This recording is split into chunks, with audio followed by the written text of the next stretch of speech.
It's still me. We've got 2 episodes in the can, about a total of 5 hours of me talking about Nier.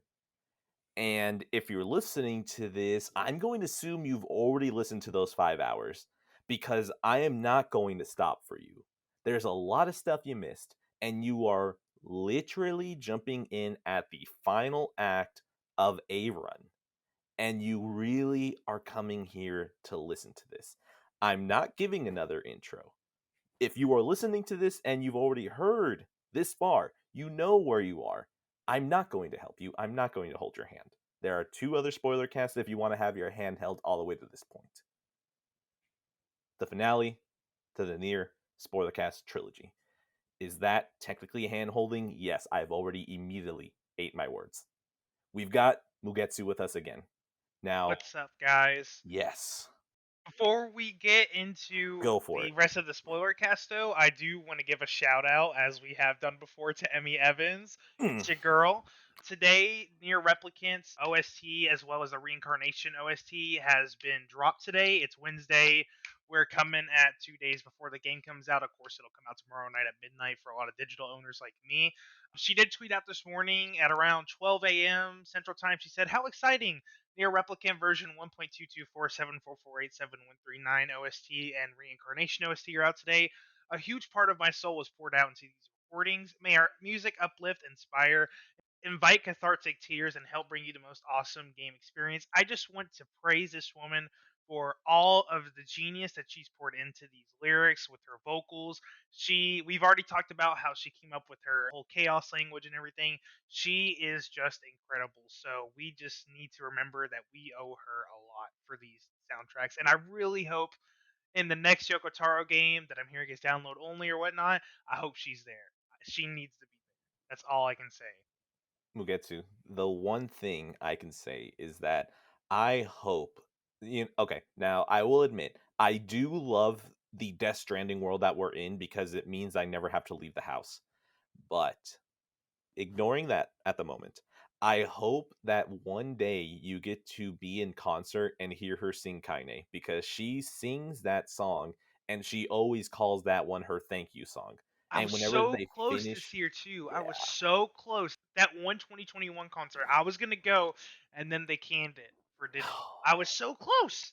So I will get there. The next time there's one physically, I will be there. This time they just snubbed me right when I started finding out there was concerts. They had one. They put it digital, so I was like, you know what? Fine. And I just went and I coped with it by watching Talking Live and Memories of Puppets. I just went back and rewatched them to cope with it. Oh, Memory of Puppets and seeing Keiichi Okabe sing along with it at the end is just something where I'm like, this is this is soothing the soul that I didn't know I had. And their trip away to the world, like End of Yorha, where they all did it at the same time, that was incredible too. Oh boy, Anyone, if you've gotten this far and you know that the music in Nier is, you know what, I'm just gonna out and say it, the greatest OST series ever in video games, just ever. If you've gotten this far and you know the music, if you look up Memory of Puppets Near concert on YouTube, you are in for 2 hours of just straight up stellar music. Some of the best I've heard.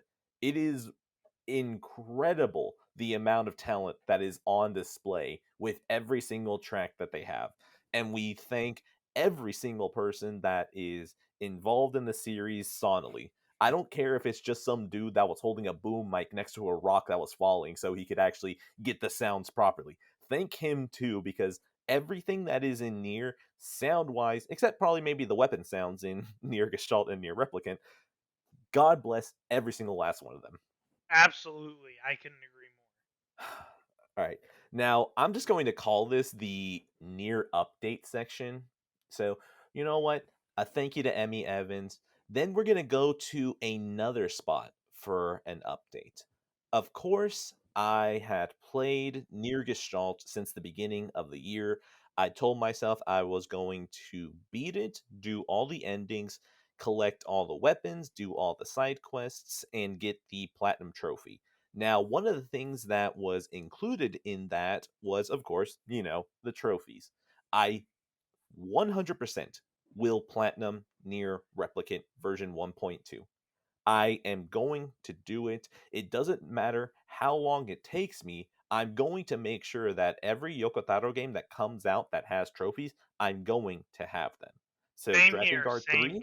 oh hell yeah. Drakengard 3 will happen at some point. Nier Replicant V 1.2 will happen.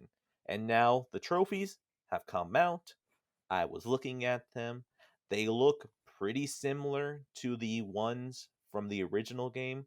Now, there's one thing that we should probably brag about because ending E is going to be in the game. Once again, Mugetsu, we just keep landing these shots. Another short story getting put into the game. Let's fucking go. Absolutely. And you know what, guys? If you haven't checked it out, the title is a mouthful. It's E8A898, E686, B6E, 382, B5E, 383, BCE, 38390, E383, BC. That is the title, and the only reason we can tell it's ending E is because it has the trophy picture is like the other ending ones, but it has an E on it. So only assume that's it. Plus, it's a gold trophy. But that is just one of those mouthful titles. You gotta love them. Just like that Nier Automata DLC one. Something about this makes me feel like, oh, hold on. Yes! Someone did it. What a wonderful mad lad. So, as soon as you were reading it, I decided, you know what? I'm just going to Google this. I'm wondering if this is like some sort of base 64 encoding or something dumb. Apparently, that title is Hex. And converting Hex into UTF-8. I have no idea what this is. Right now, I'm trusting some random person on Reddit. I'm literally doing research as we're doing this. I'm going to read it straight up. Converting the hex to UTF-8 gives a whole bunch of kanji letters that spell out memory server for the title. And the description is I can see the light for the description. The way the description is written leads me to believe the ending is going to tie into Automata. Yeah, you're actually right. I just fact checked you. I did a converting from hexadecimal to UTF-8, and then I translated it. And yeah, that's exactly what it means. So I think you're onto something. That might be. I'm actually translating the second part, the description. Yep, that's exactly what it is. Okay, it might be. So it might be the short story that makes ending E, and then plus some more that connects it to Automata. It might be that. The ending for ending E does end in a white light. We're getting ahead of ourselves, but it's relevant. So Yeah. this is absolutely ending E. It ends with a character seeing a white light with another character in there.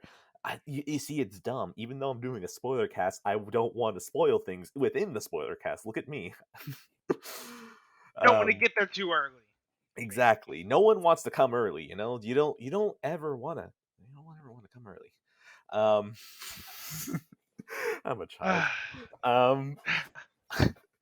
Um, so yes, that ending E is totally going to be in the game, and we called it, and this is why we are near experts. We are out here calling these shots, and any of you, if I see you say that I don't know what I'm talking about when it comes to near, I'm going to just send you this and show the timestamp to let you know I was right. I was right. He was right. So is he. Continuing with the trophy list, most of this just all kind of seems like the same thing. There's another trophy to beat the game within 15 hours. Most of them are boss fight trophies to beat them very quickly, but most of the time, by the time you get to B Run, those are given to you just like nothing. Now, there's one trophy that I will touch later on that is pissing me off as soon as I heard that people saw what it is. There is a trophy called Daredevil. The description: you risked life and limb 10 times to discover someone's secret. Now, this trophy is pissing people off on the internet, and I'm going to say immediately, if you are pissed right now, you know what? Fine. Feel that. If by the time that I bring it back up and you're still pissed, fuck off. Hard line right there. Mugetsu, do you see this trophy? Do you know what's going on? Do you want to add something broadly, or do you want to save it for when that becomes relevant? So, okay, so I saw the trophy and I saw people going crazy over it, but is this about secret? Is that what this is? This is about that character's secret, yes. Like I said, I'm trying to. So are people freaking out over the secret itself or the method? What That's what I'm confused about because I feel like people have known for a while what our secret is. I mean, I feel like we could just reveal it, can't we? I mean, we've known it So, forever. you know what? How about this? We'll get there. We'll get there so then we can speak freely about it because I Okay. have intentionally tried to not talk about this. I mean, even when we talked about the Mermaid Princess or even the Narrow Gate, there is a character there that I did not name drop because I didn't want them to get revealed just yet until we got to B Run. So I would say as soon as we get to B Run, we'll revisit this. It'll be just a little bit of a drive, but we'll get there. I guess for a preamble, then, anything else that we want to talk about before we get there? Oh, no, no, no. OST, obviously we talked about the trophy system. So no, I think we're good. We can move on. Yeah. Yeah, let's definitely Perfect. move on. Okay, we are page 22 at the very bottom. The last thing we talked about Yep. was Project Gestalt. Right. All right, so as I had mentioned the previous part, Project Gestalt is something that, if you've heard part one, you already know pretty much everything. The only thing that is new here is that finally our characters learned. Of course, Weiss didn't remember any of this. Nier is learning this for the first time, so is Kainé to some degree, and Emil is just completely learning all this new news to him. Well, that's yeah, no, it is new news to him because if he didn't remember Halua, then it's been over 1,000 years, and he probably was a child that was experimented on, so it's not like he would have been privy to the intricacies of Project Gestalt.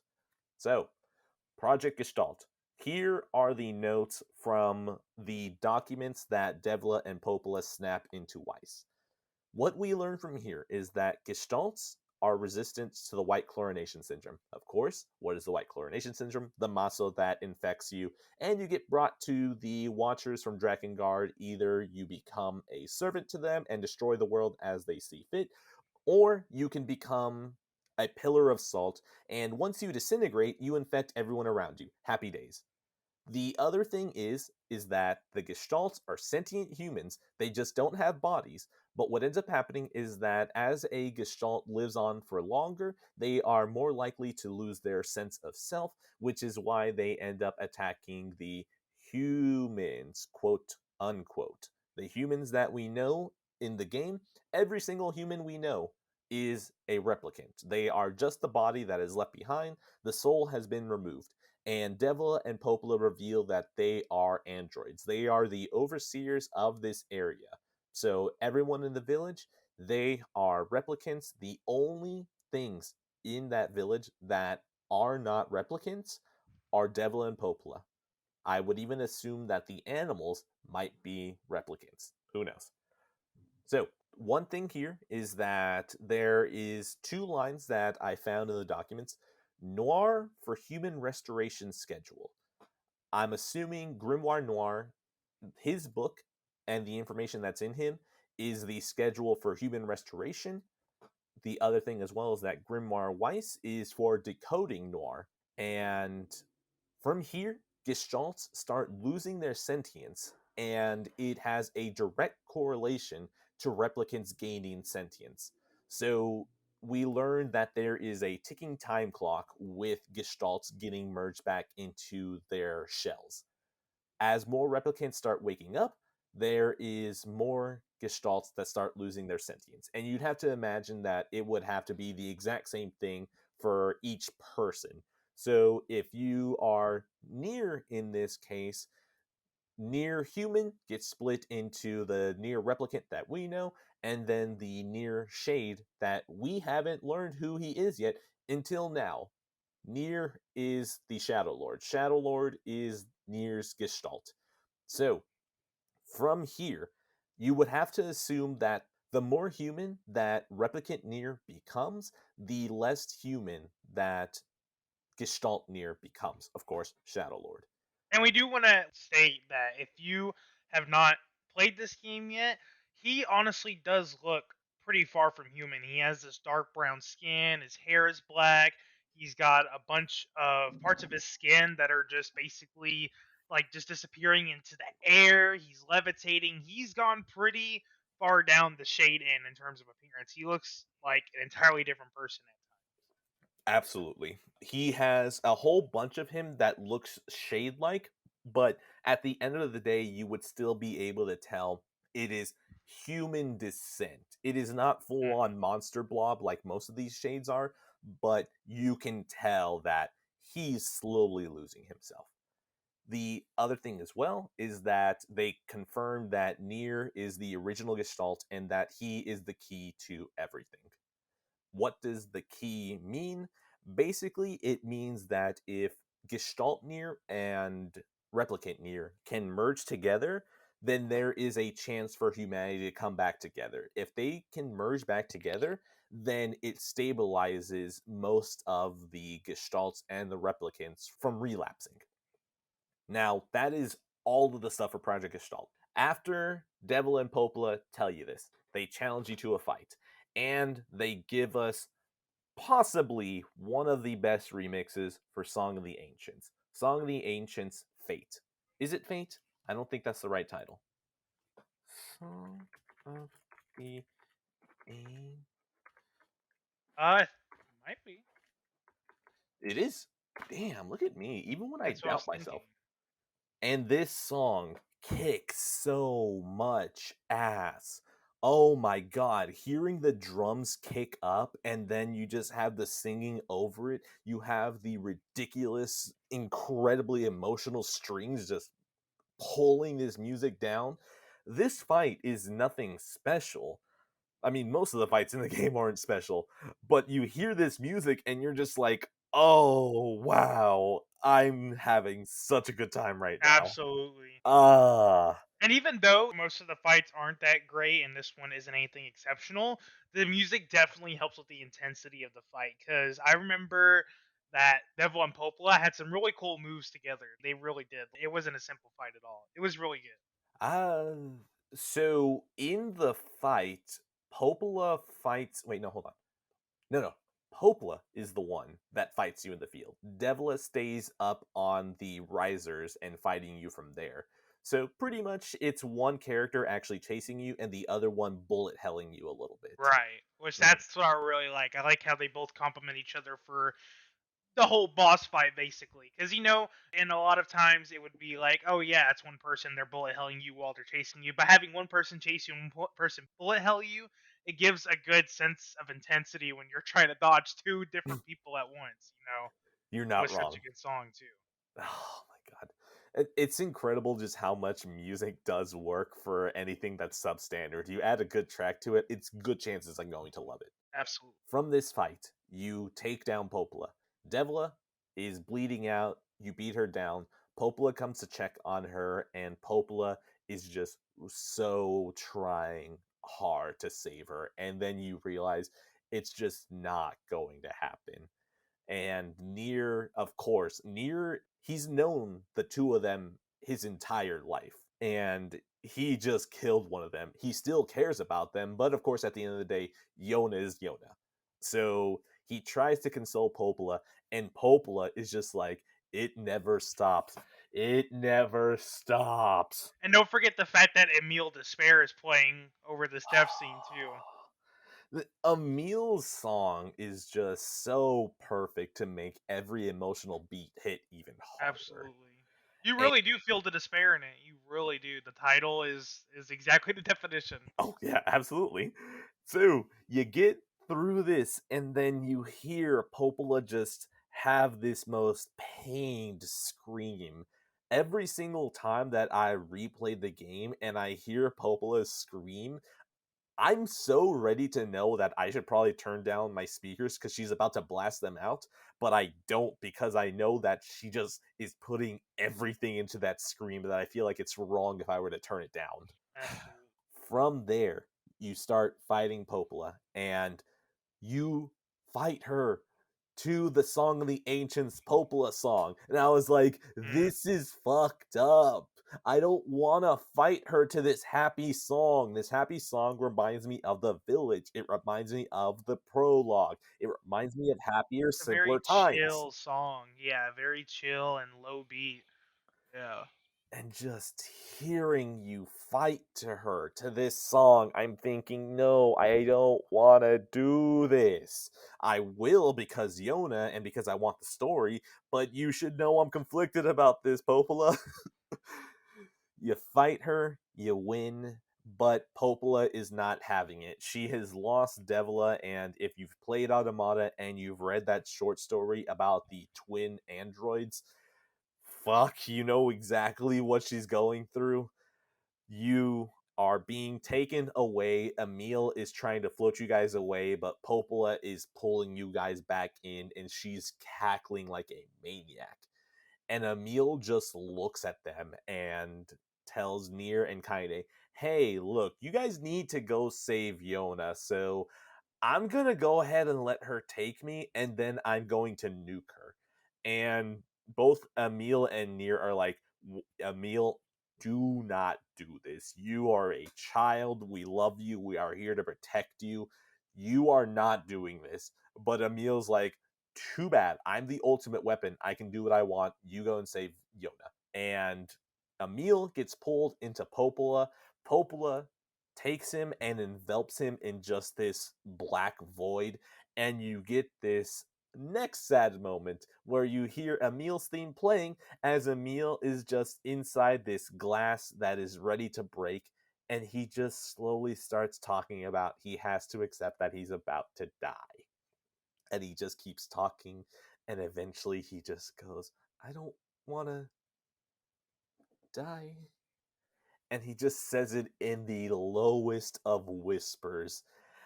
And then he blows up Popola in just a huge explosion.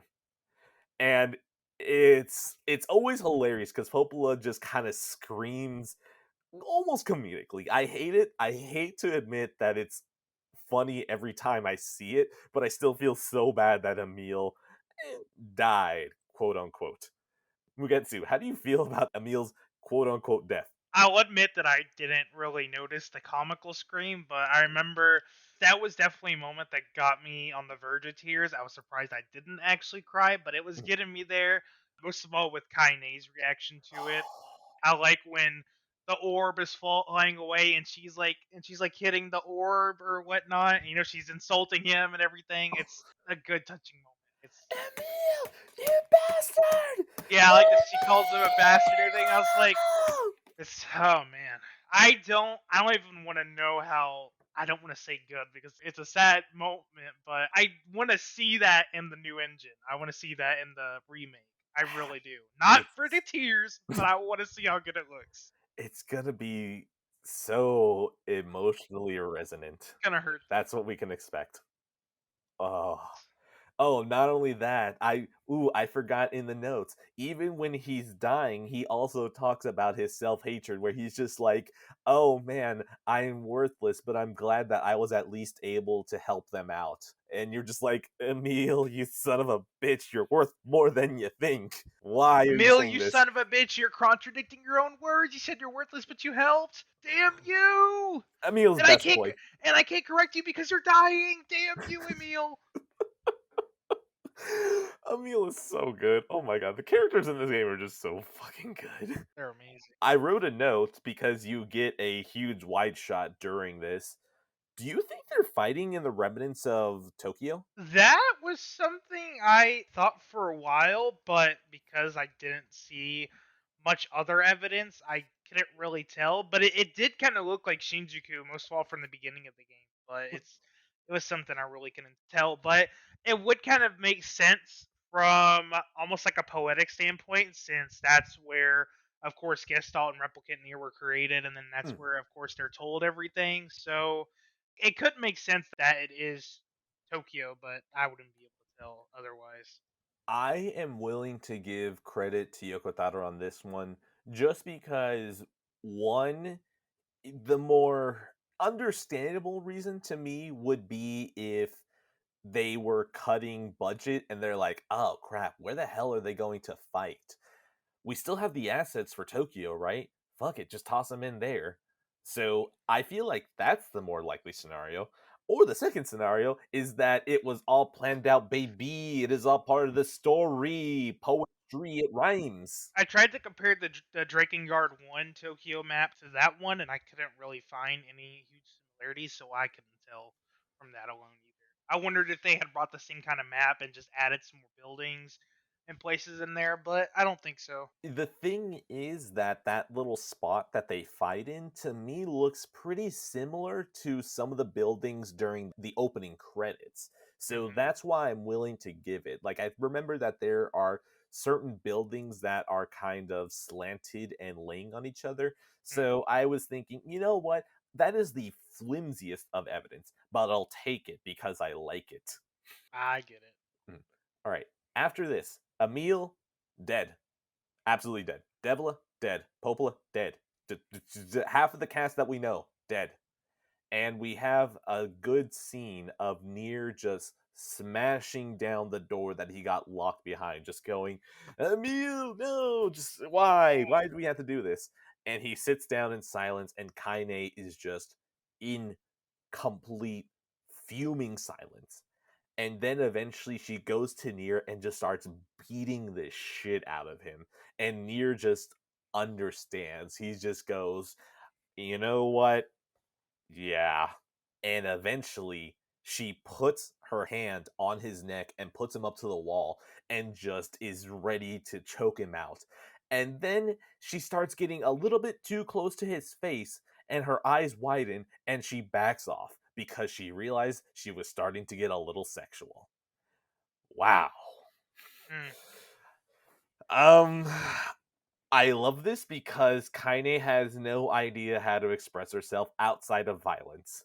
So this fits perfectly for her character that I love it. It's just one of those things that if you were to hear Kaine, if you knew Kaine as a person and you heard her tell you a story like, yeah, I was once beating up my crush, and then in the middle of beating him up, I then got really close and almost kissed him, and then had to back away. And you're like, yeah, that That tracks. whole moment was so awkward for me, but not in a bad way. It's just I could definitely tell what she was feeling. It's great. For me, the awkwardness comes in because I'm still thinking, wow, I don't really like Kaine with Papa Nier. I don't like this. This isn't something I wanted. But with Brother Nier, whoo, I guess she saw Papa Nier as like a DILF or something. I guess, but yeah, I I don't know how because he was ugly as shit in Gestalt. Maybe if they have some kind of thing in the remake where you could play as Papa Nier, maybe I could see it because he looks better. But he was kind of ugly in Gestalt, so I don't know what Kainé was tripping on. I don't know. look, Kaine has never had the sweet touch of a man, okay? She has never been near anyone who's ever been nice to her since her grandma. I understand it in Gestalt, but I still judge it. In Replicant, I completely understand. Completely. We completely talked about why Replicant Nier is absolute best Nier. Sorry, no. Why Punished Replicant Nier is the best Nier. Absolutely. Understandable. If a man's wearing black fur, he might be the one that you want to take home, is all I'm saying. After that, Nier doesn't even comment on it. I really do think that Nier is just one of those protagonists that he's so fixated on his goal that he doesn't even realize what that was. I think he just thinks, "Oh, Kaine, thanks for not killing me. Let's go save Yona." Continuing on, you get into the Shadow Lord's lair. I assume lair because you're already in his castle, and I'm not going to say Shadow Lord's castle. You're already in his castle. You get into the Shadow Lord's lair, and he is ready to on site fight you. Yona is asleep behind him, and Nier's just like, "You got my Yona. I need you dead." You fight him, and Shadow Lord has the exact same moves that you do. He dashes around like you do, he dodge rolls like you do. Most of the attacks that he does with the Sealed Verses are exactly like what you have. He has his own Grimoire, he has Grimoire Noir, and you guys are basically just duking it out. It's Shadow Link. It's Shadow Link. You're fighting each other and you win. And then after you beat him to a certain degree, Yona shows up and she just says, "Dad, please stop fighting." And our Nier's like, "Oh, okay, yeah, Yona, you're telling me to stop fighting? Yeah, yeah, we're good. Come on, just come to Daddy. We'll be fine." And they frame the camera in a certain way where she's walking towards him. Nier is ready to take her hand, and then Yona just walks past him. And you're thinking, "Whoa, what's going on here?" Yona walks up to the Shadow Lord, and she's like, "Dad, I don't really want to be here right now. There's a voice inside me that is missing her dad, and I understand what it's like to miss your dad. So I'm gonna go and let her see her dad. I'm gonna bail out." And that Yona then leaves. Imagine that she's possessed. We'll explain in a second. She's possessed, and then she just leaves. It looks like there's a shade that leaves her. Not a full on shade. Imagine a cloud that leaves her that has like the little banding that a shade would have. And then she collapses. And Nier just goes, "Oh no, she's possessed. I need to kill the Shadow Lord." You start fighting Shadow Lord, and what ends up happening from here, you get to a point where you and Weiss go into a white void and start talking. And Weiss is just telling you, "Hey, um, I understand what's going on here. I'm going to have to sacrifice myself to destroy Grimoire Noir. So you make sure that you take it easy and do this properly." I'm not doing this scene justice because the delivery that Weiss has is perfect. It's Absolutely. hilarious. You have Grimoire Weiss just self-defeatingly beating like, "Oh, don't worry, I got this. Okay, no, I don't." He even he even walks around this book. Imagine a book walking. It's not even walking, it's hopping around. So Grimoire Weiss is just like, "Oh man, my mother told me to be a cookbook instead." And then Nier just goes, "Weiss." And he turns around and goes, "I'm joking. I always did hate cookbooks." I'm like, "Oh, Weiss, you're the best. Best."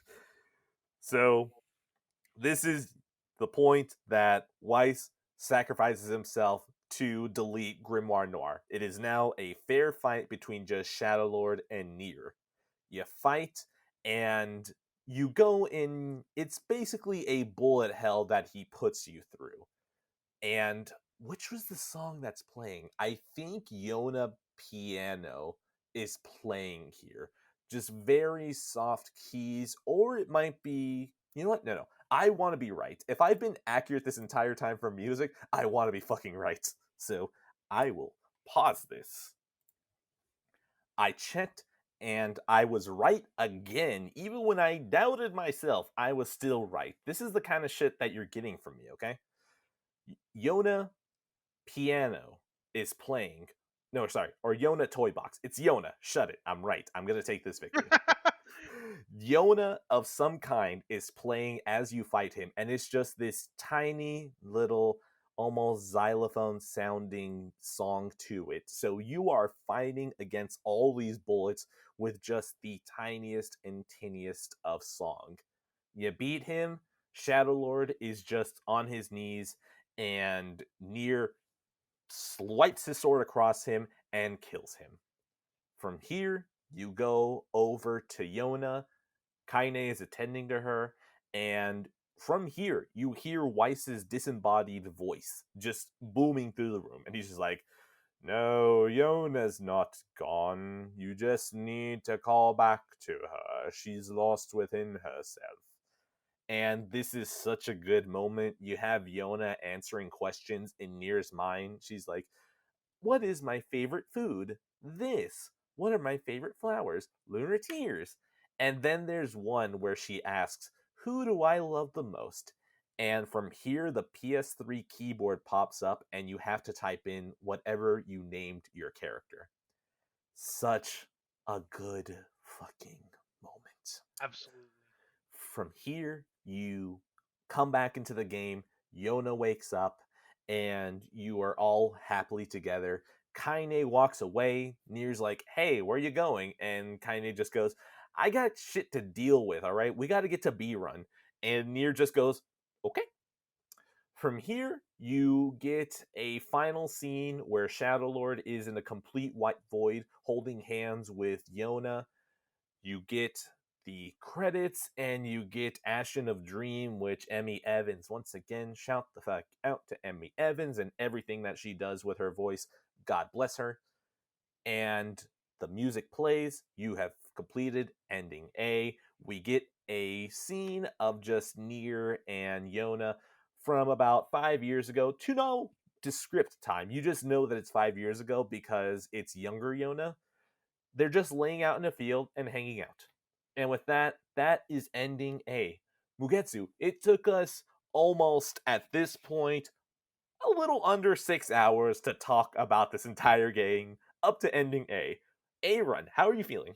Well, see, you're wrong though because we did go over Drinking Guard 1 and we went over all the stuff before this, but I Mm-hmm. think it did take us about 3 to 4, I would say. But Hmm. yeah, though it's been a pretty good run. I definitely learned a lot about those side quests, which I'm definitely going to play all of them even though they don't sound that appealing. I'm definitely going to play all of them because I want to get that platinum. Oh, Um they're but not needed for the platinum. They're not needed. well, I know a good chunk of them are. I know you have to do like I think it's 30 side quests. Isn't that what one of the trophies is? Yes, and there's total of like 74, 75. Right. But yeah, it's been good. I like hearing you talk about a lot of this stuff and then it just pops into my head. These scenes, like they just played through my head and I can remember them so easily, most of all with like Devil and Popola we just went through. Um yeah, it's I Route A was definitely a trip.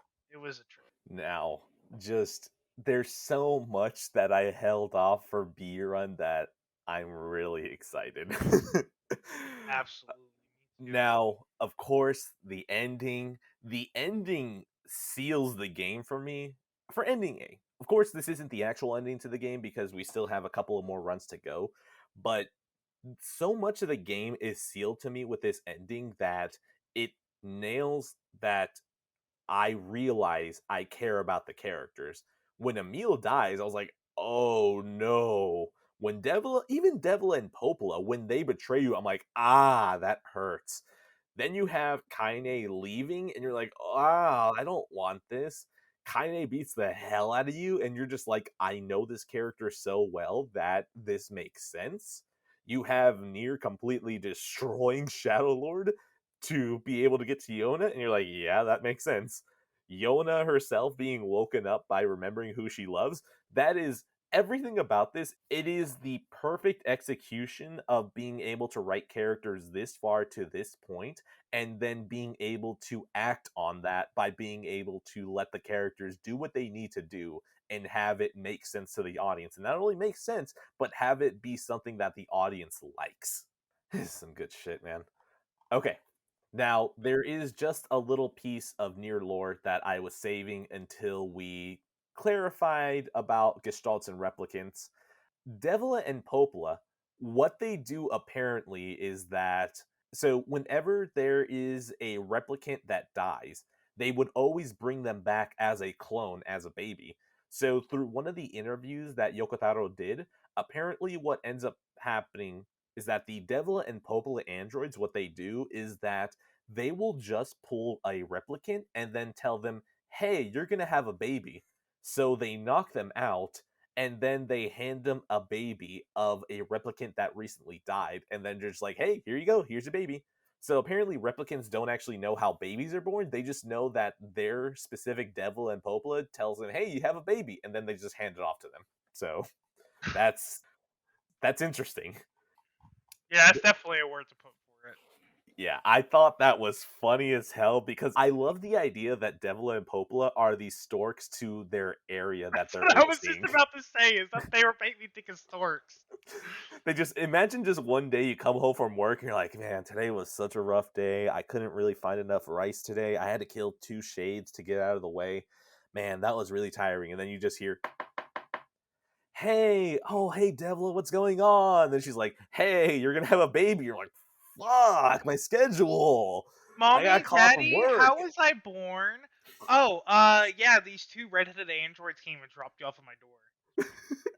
No, that's the thing. They go with Devil and Popola somewhere, get knocked out, and then they just wake up. They're like, I don't know where that thing came from. Cool. I guess I gotta go back home now. Oh, so yeah, that's a lore piece that I didn't really have anywhere to put. I just decided to put it at the end here. We're going into B Run. Let's go into B Run because this is B Run for B Bitch Queen. Bitch Queen Kainé. That is the Bitch entire queen. focus of B Run. Let's fucking go. This is when Kainé becomes an all-time great character. God bless her. We love her. Laura Bailey, I forgive you for Abby because you gave me Kainé. Let's get into it. You go and you end up back to Emil waking up Kainé from the stone. And we're about to get into a shitload of Kainé stories. All right, this is going to be the Kainé episode. The first story that pops up, all right, is called Kainé's Dreams Discrimination. Now, discrimination, this one is, of course, just text that is put up on screen. The story is about Kainé as a child being bullied by the other kids in the area.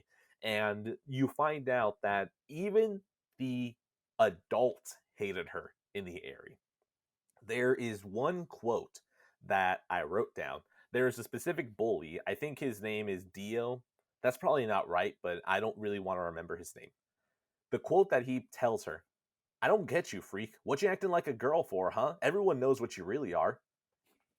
Now, this is something that I'll get to later. A bit more details about that with the next short story. She's getting bullied, and eventually Kaine's grandma shows up, and she throws a rock so hard at the bully's face that he starts bleeding. And Kaine's grandma is cursing up a storm to scare those kids away. And eventually Kaine just goes to her grandma. She needs the comfort. And I think the bullies are still trying to yell at the grandma. And then the grandma has just a great line. And she says, Death is the best cure for stupid. And the kids are like, we need to get the hell out of here. We don't want to mess with this old lady. From here, Kaine is just completely down talking herself. She's just talking about, like, I'm so sorry that you even have to deal with me, that you have to worry about me, all of this. And Kaine's grandma tells her the thing that she remembers when she's fighting the Shade in A Run. She tells her, no matter what, you gotta keep fighting. You can't let these people win. You can't give up. So that's the speech that we hear that Kaine remembers when the Shade was mimicking her grandma and telling her to give up. So Kaine responds, but my body, it's not normal. If I was normal, then mom and dad wouldn't. In other words, we have yet another story of a girl getting cast out by her parents because apparently there's something weird with them. I hate this. I hate this. Why can't people just be good parents in the fucking Nier universe? Like, the only good parent is Nier. That's it. Maybe that's why they named the game after him, okay? He's the only good parent. And even then, we're not going to have him as a good parent in Nier Replicant. We only got one. And it's not even the canon one anymore. Okay, well, okay, not canon. Whatever. Huh. I'm not going to cut that out. If you've gotten this far, you understand what I mean. Carrying on. From here, Kaine's grandma gives her a wreath of lunar tears and just tells her, no, look, you are beautiful like this. You are an incredible girl. You should show your face more. These flowers will help bring out your beauty. And Kaine is overwhelmed and just has to accept, okay, my grandma loves me. That is good.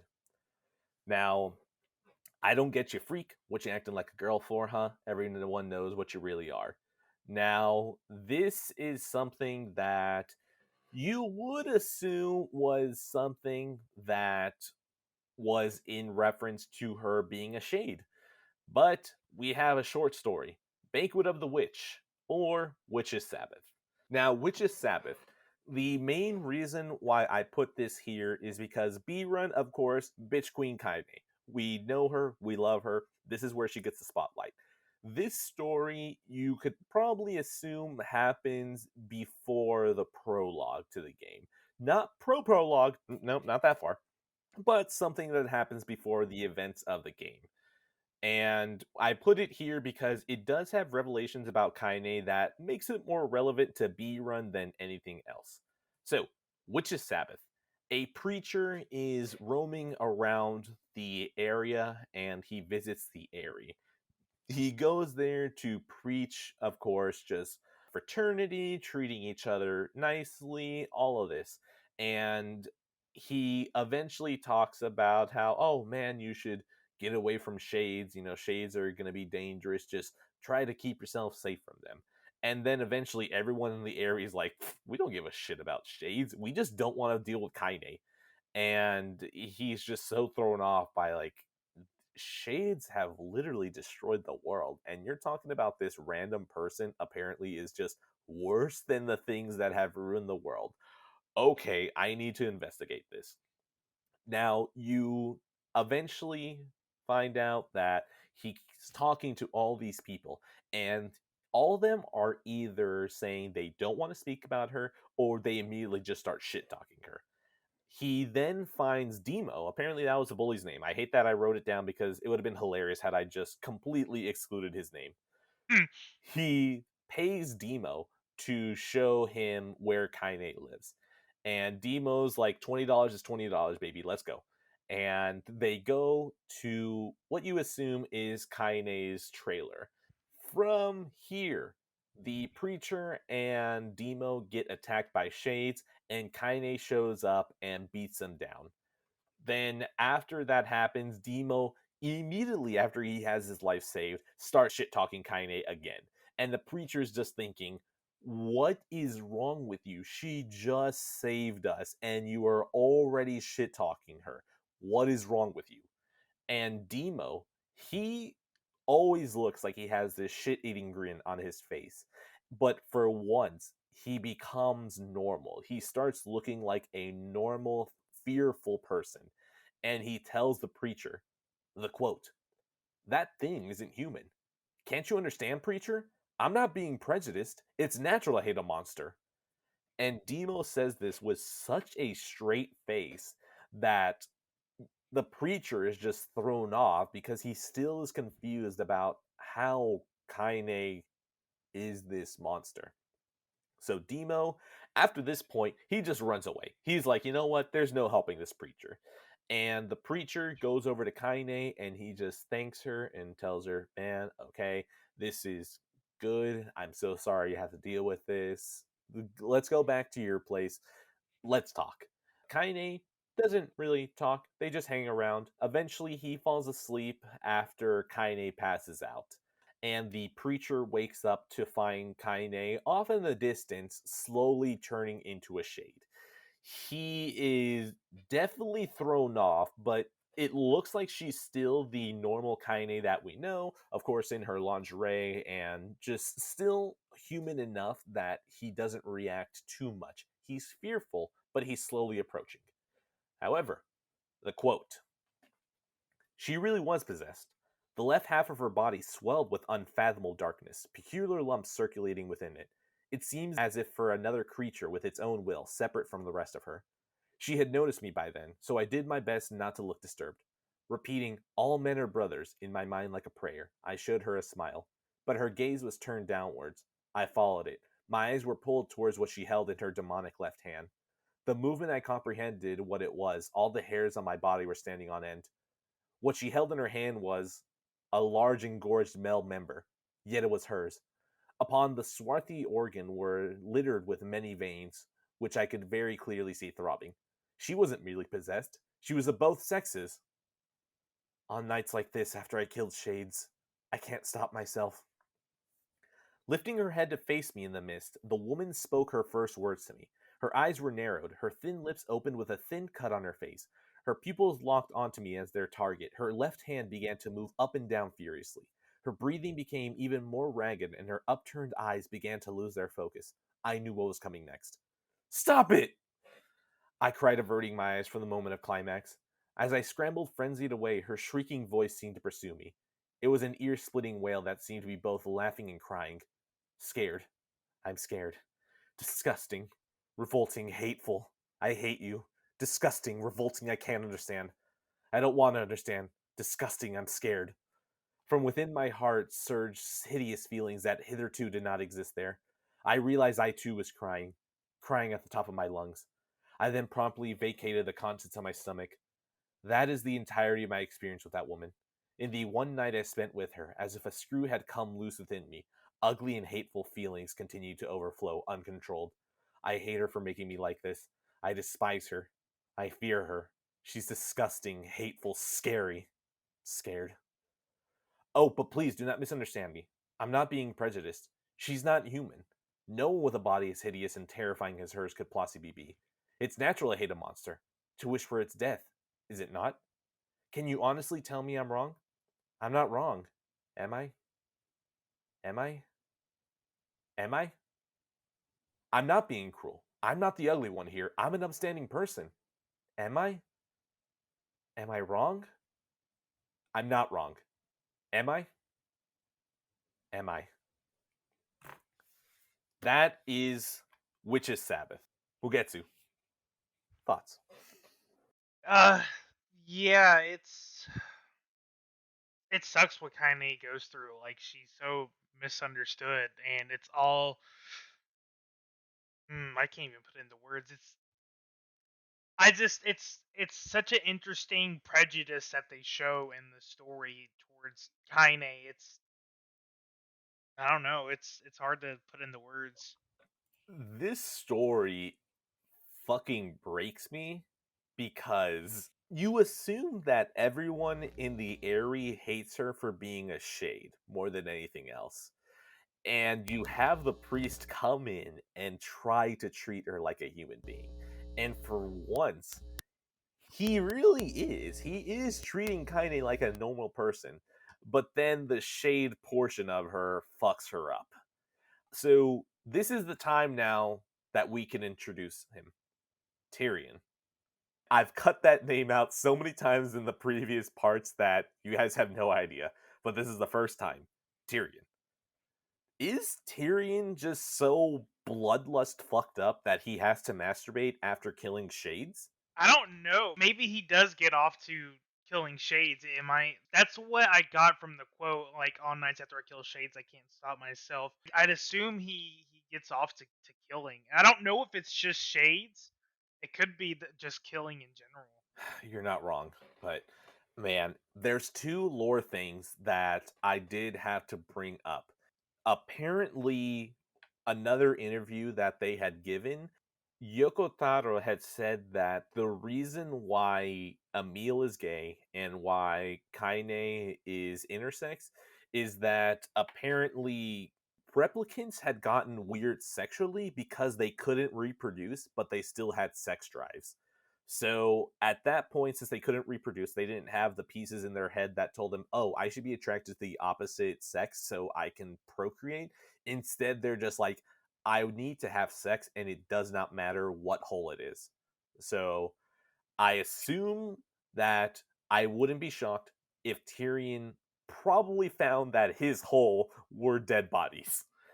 Uh, Yeah, and I don't even want to know what other people could have gone off to. Like, might be yeah. people out there who just see people walking and it turns them on. You never Oh know in my. a world like this, or you know what to make it even worse. There might be someone who gets off to the picture of salt. You know Oh that would be really God. interesting. Like they see a pile of salt and they just go straight to town. You know. I fucking hate this because I just imagine someone trying to fuck some muscle and then accidentally turning into a red eye and just starting this shit all over again. You know, Yoko Taro would write that. I'm surprised that's not a thing now because he would write that. That sounds very hilariously up his alley. Now, because it just came to my mind, but I didn't mention it back then. So you remember how in part one we talked about the red eye that popped up? It was the very last time that red eye popped up. It was a replicant that went to go try to save their loved one, and they were killed when they were confused, tricked into thinking that red eye was their loved one. Do you remember that? Right? Yeah, I remember that. Okay.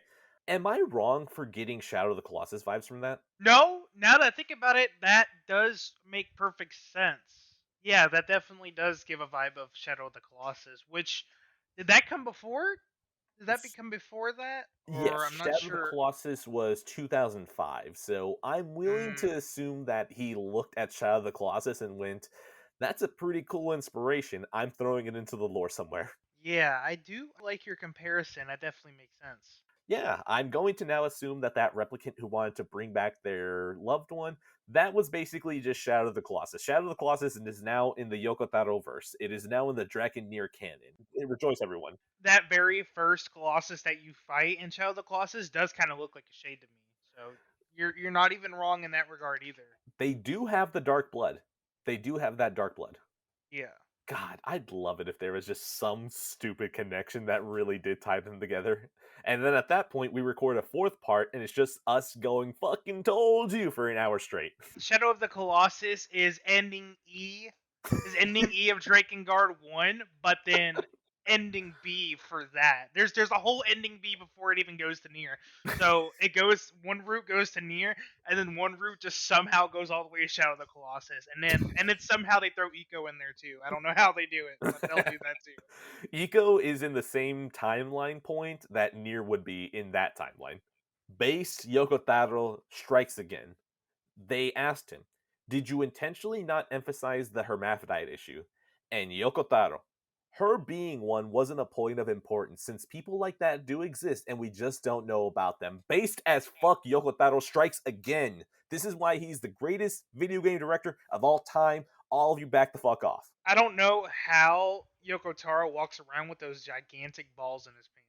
I really just don't get it. This man rolls. He rolls. He just lets them roll and take him wherever he needs to Or be he uses based them at. as big bouncy balls, the little yoga balls where you bounce on them. That's probably what he does too. God, I need to get back to watching South Park. I still haven't watched the Pandemic special.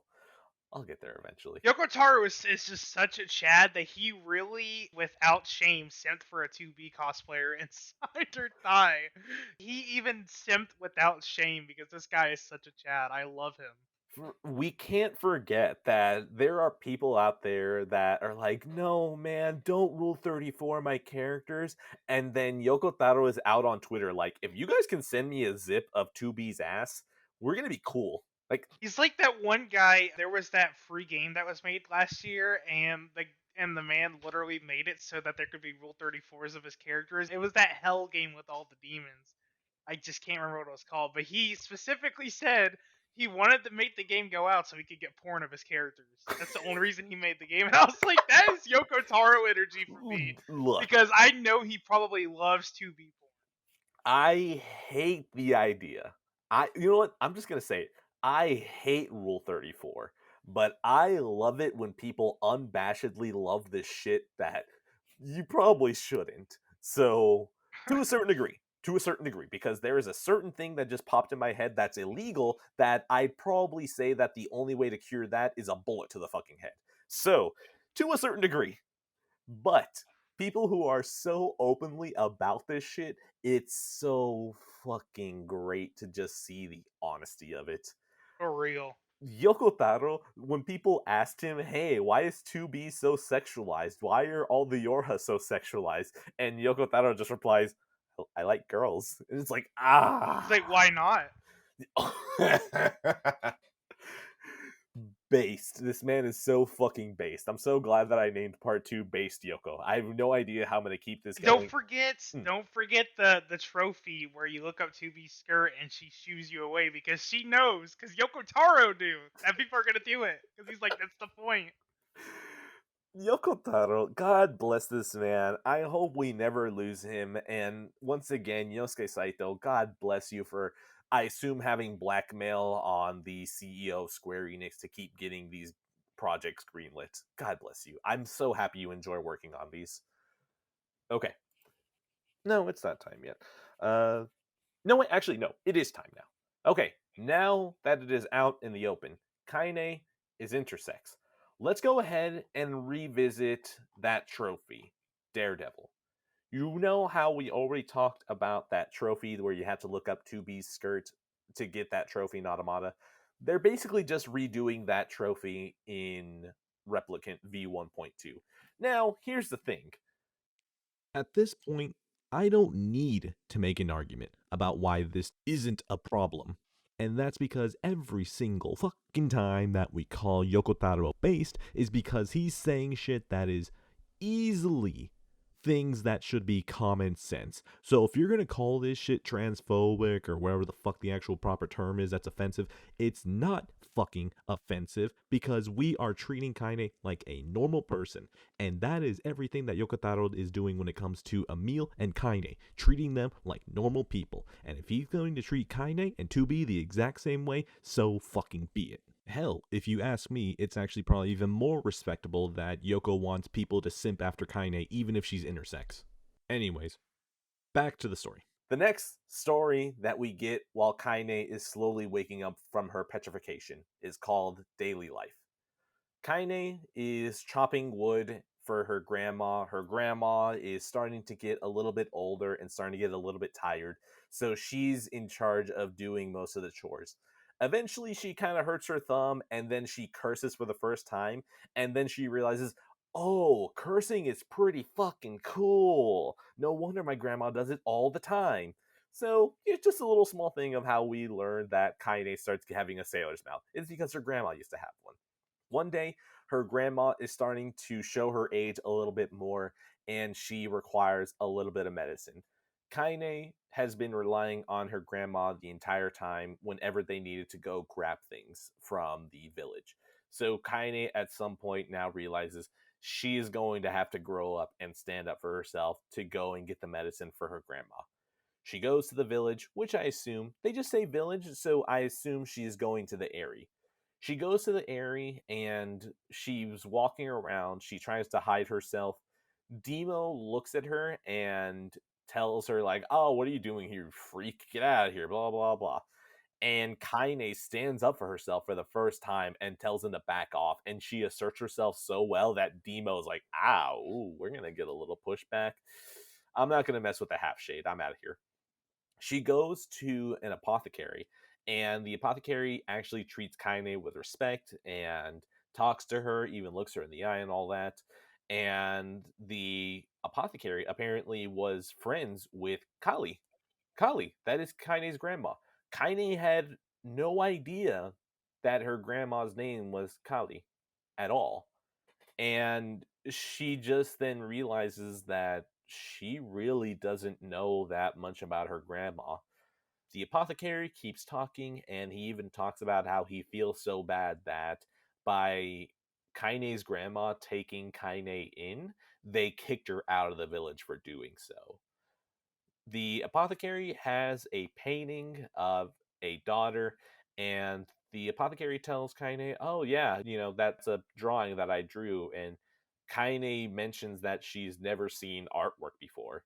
And the apothecary hands her some crayons that he used to draw that and just tells Kaine, hey, I mean, I know that you have your grandma, draw her. You care about her, try to have something that you can keep about her forever.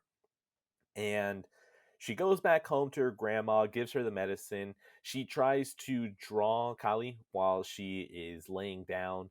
Eventually, she's done. She hands the drawing over to Kali, and Kali just is like, wow, this is ugly as hell. I look horrific in this. I love it. Thank you. You drew this from the heart. This is the greatest gift you could have ever given me. And Kaine is just so embarrassed by it. She's just thinking, I don't want to be here. I hate looking at this drawing. And Kali, what she does is that she just kept putting the drawing up in different places, like she was so proud of it. Like, she imagine if she had a magnet to a fridge, this would have gone on the fridge and would have been high enough that Kaine wouldn't be able to pull it down. That's the amount of love that Kali put into Kaine's drawing. That is the story. Back into the lore. Why is Kaine a hermaphrodite? At least from the lore that I have found. Kaine was a hermaphrodite due to a replicant system error. Originally, Kaine was a woman engaged to a man, and human Kaine, back in the early 2000s, mid 2000s, she still was Kali's granddaughter, and she also had a grandpa. The role that Kali and her grandpa had was that they were actually involved in the Crusades and fighting Red Eye.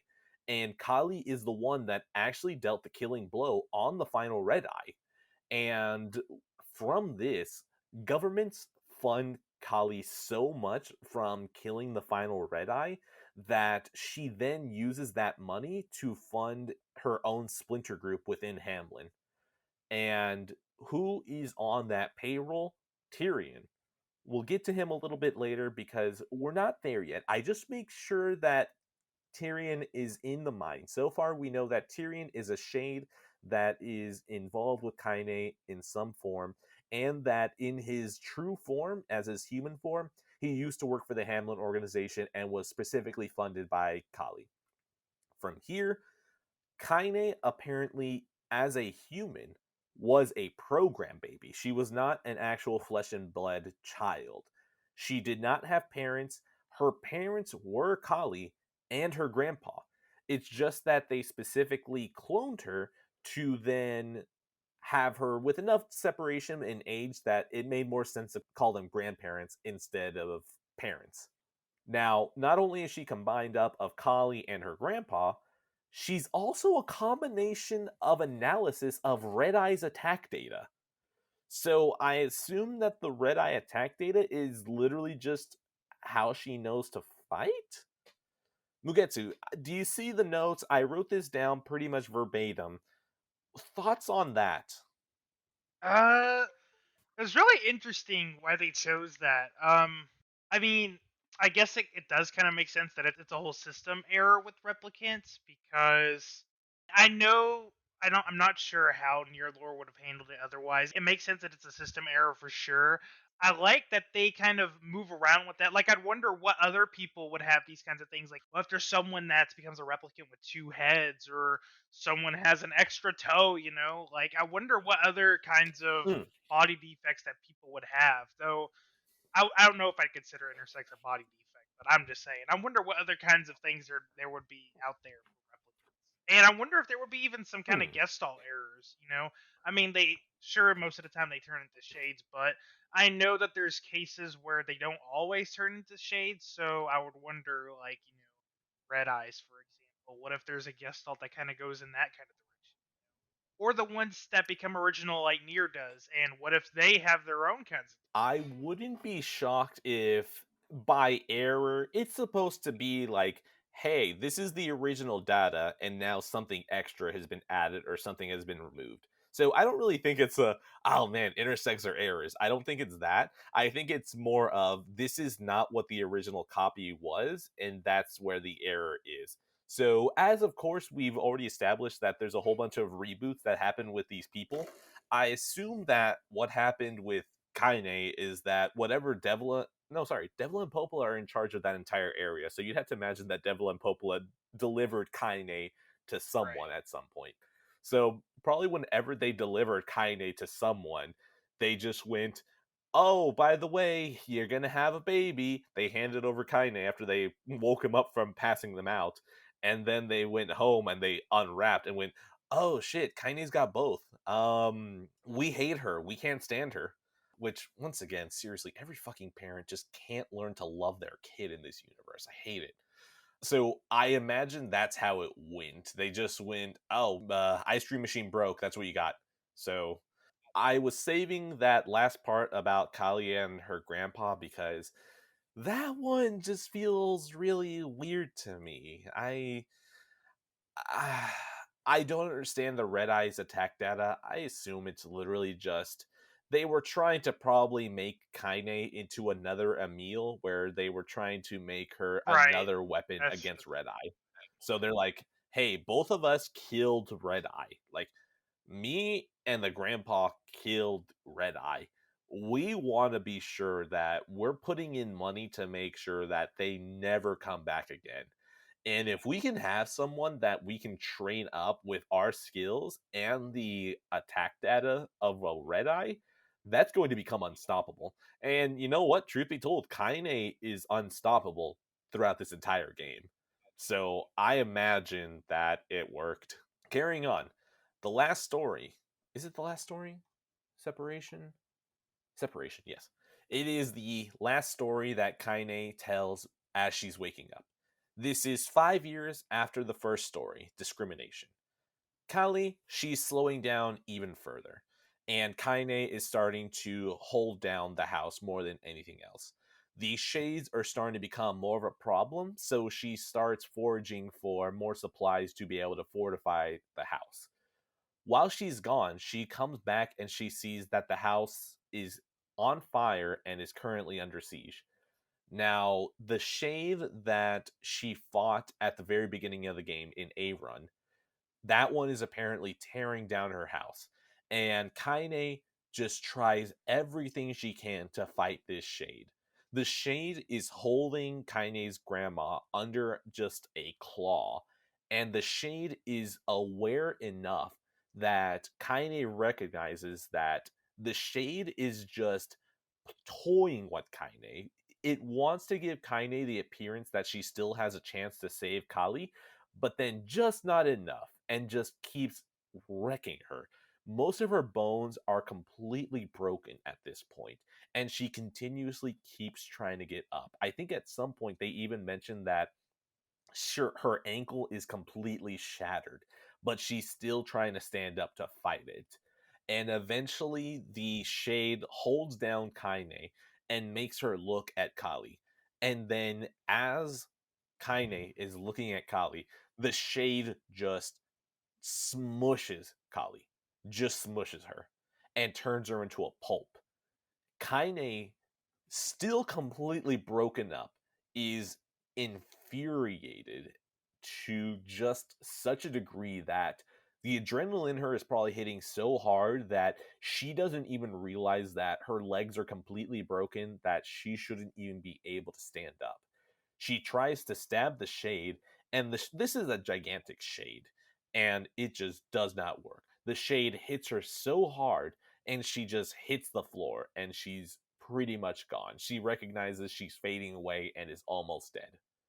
Now, the story gets paused because she wakes up and we're back in the library. You fight the locked up shade, nothing special about that. It's the exact same thing.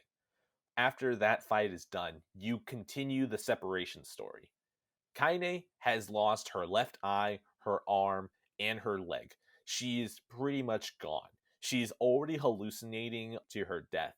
But what ends up happening is that from here, a shade starts infecting her hallucination. And the shade takes the form of the apothecary. And the apothecary wishes to draw Kaine, but Kaine tells her, no, that's fine. I look horrible right now. I don't want that. And the apothecary, what he does instead is that he draws Kali, and Kaine is like, oh my god, that's my grandma. It feels so nice to be able to see her in, not her pulp form. But then bugs appear out of nowhere and start eating the painting. And Kaine starts swatting off the bugs because she's like, no, no, no, this is the last thing I have, my grandma. No, please don't take this. And once she wipes off the bugs, the painting is just the pulp of Kali that the shade had left behind. And Kaine starts yelling. She's screaming in pain. And the apothecary tells her, you guys look alike. And the apothecary in the real world becomes a black ooze that starts trying to take over Kaine's body. And Kaine, what she says is that the shades are hostile to replicants, and occasionally they will steal their bodies to then become human. So the shade tells Kaine, hey, I want to stay here. You're about dead. I can take your body. And Kaine is like, oh, hell no. I am still here. I am still fighting. I am not letting you take this thing. And the shade that's taking over is like, oh, I used to be a murderer back in the day. Like, I don't fucking care. I will take you if I need to. But then the shade fixes Kaine. It gives her back her eye and her arm and her leg. So her arm and leg that are bandaged, those were the ones that were pulled away that the shade gave her back. And the shade is realizing now that he's inside Kaine, he's just like, man, you are a fucked up individual. There's a lot of negative emotions in you. I like negative emotions. You know what? You can be in control. It's just that I need you to keep being this horrible person. I need you to keep being this person. I'm Tyrion. What's your name? And Kainé looks at him and goes, "Okay, you gave me back my arm, you gave me back my leg, you gave me back my eye. I need you to give me some power to kill that shade that just killed my grandma." And Tyrion's just like, "Man, if you still keep having hate in your heart and you just keep being this negative, ugly person, I'll do whatever you need me to do. Just I need you to keep being a horrible person." And Kainé goes, "Okay, cool. That'll be enough for me to try and kill that shade, and then I'm going to kill you." And Tyrion just goes, "We'll see about that, sunshine. We'll see." Kaine grabs her lunar tears from the broken home that she has and then leaves. Now, Tyrion. Who is Tyrion? Every single time that I've mentioned the shade that is in Kaine, that is his name. He used to be a murderer. He is a horrible person. Tyrion, as a human, his name was Masayoshi Yura, who at some point had taken over the Hamlet organization that had Emil. So he does this on the orders of Kali. You would have to assume that Emil at some point was in a different Hamlin organization lab, and then Kali told Yura, "Hey, we need you to go take this operation over, and we need you to start hurrying up with this process to get the ultimate weapon going." So, once again, another connection right there.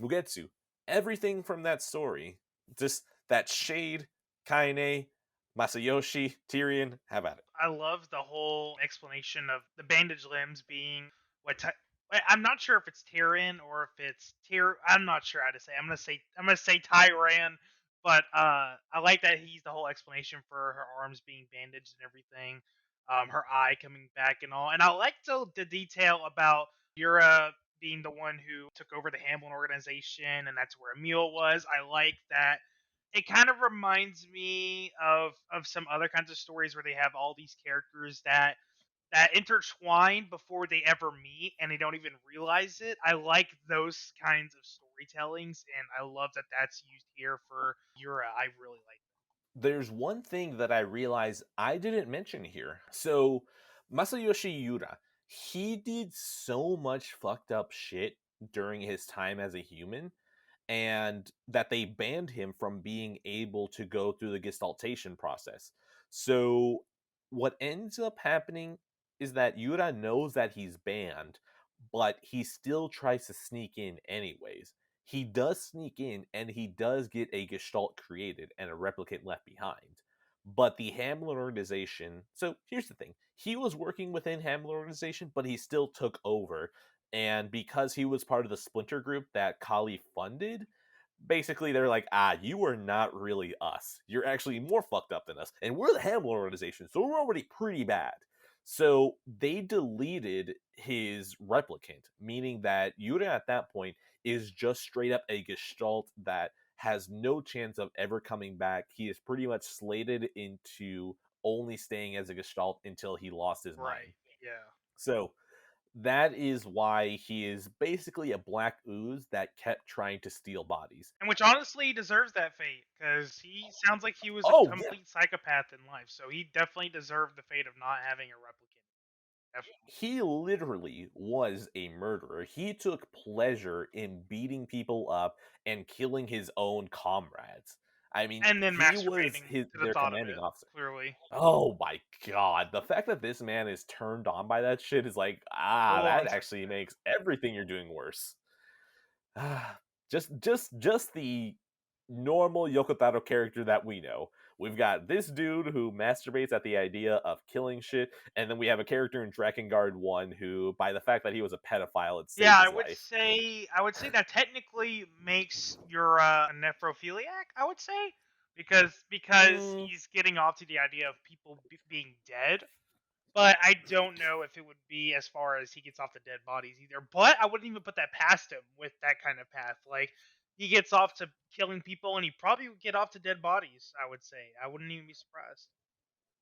I feel like it'd be sadism. Like, I feel like he gets off more on the pain than the death. Yeah, maybe extreme sadism. Mhm. Yeah, for Oh, sure. yeah, no, like, it's definitely sadism with an Bloodlust. amount of sexual love in there. So, yeah, Tyrion. Actually, no.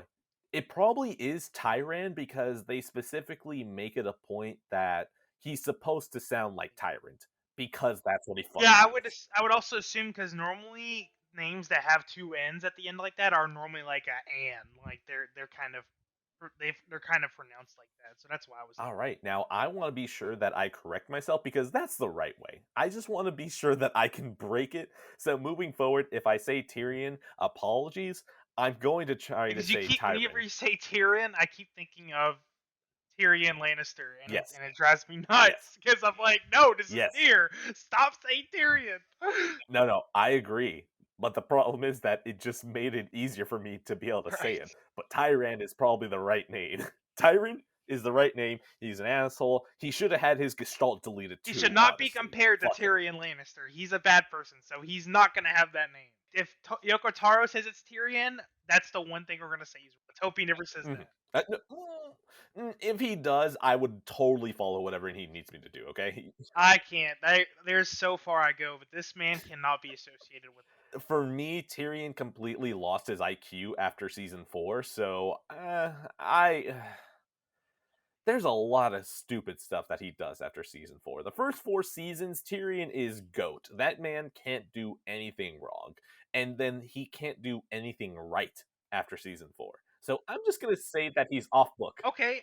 So I see you. I see you firing shots. So we're gonna save it, and one day we're just gonna have a Game of Thrones spoiler cast where we just go at each other with these opinions. Because I'm already not having it. You're gonna get it one day, but we're gonna leave Ooh, it.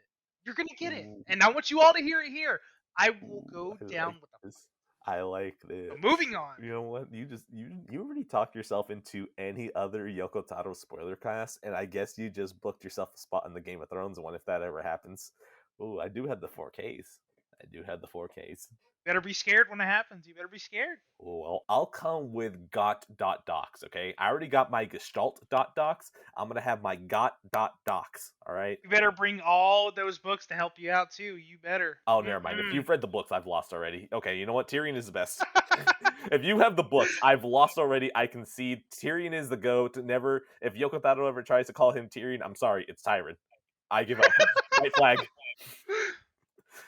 Carrying on. Now, B Run. If you've played Automata, or if you've somehow even, I can't fathom, if you have somehow listened this far and listened to part 1 and part 2, and you got to this point, and you have no bearing of anything Nier related, I don't know how you got here, but welcome. Please text me. From here, as you know, for B Run in Automata or B Run in any other game, it's usually the same thing, but it gives you much more context to the horrific shit you were doing. Now, the 2 bosses that you had fought, they're named Hansel and Gretel. Small thing, I guess, little Nier lore stuff that I didn't really include here, but I guess it's relevant because you're going to be wondering why is all these names? Why all this? The original idea for Nier was going to be twisted fairy tales, and the naming scheme for the bosses still carried over for that. So I think the giant shade that killed Kali, I think that one's named Hook or something. There's just a whole bunch of different bosses' names that are remnants from that original idea. So if you're wondering what's with these names, that's what it is. I don't feel like it was important enough to include it, but here you go. Somehow I still included it anyways. There are the 2 bosses that were taking care of Weiss in the Lost Shrine, and they're named Hansel and Gretel. Now, you killed Hansel in the prologue, and Nier leaves just Gretel. Gretel is completely distraught over the fact that their sibling is dead, and some shades pop up, and Gretel's just like, get the hell away from here.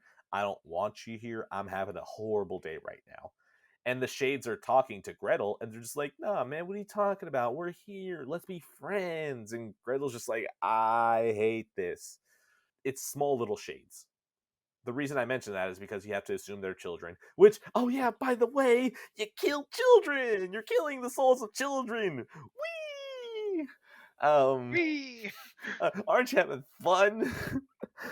as you continue doing what you did in A Run, going into the Lost Shrine, you'll go into some loading screens, and that's where you'll get more of the story for Gretel.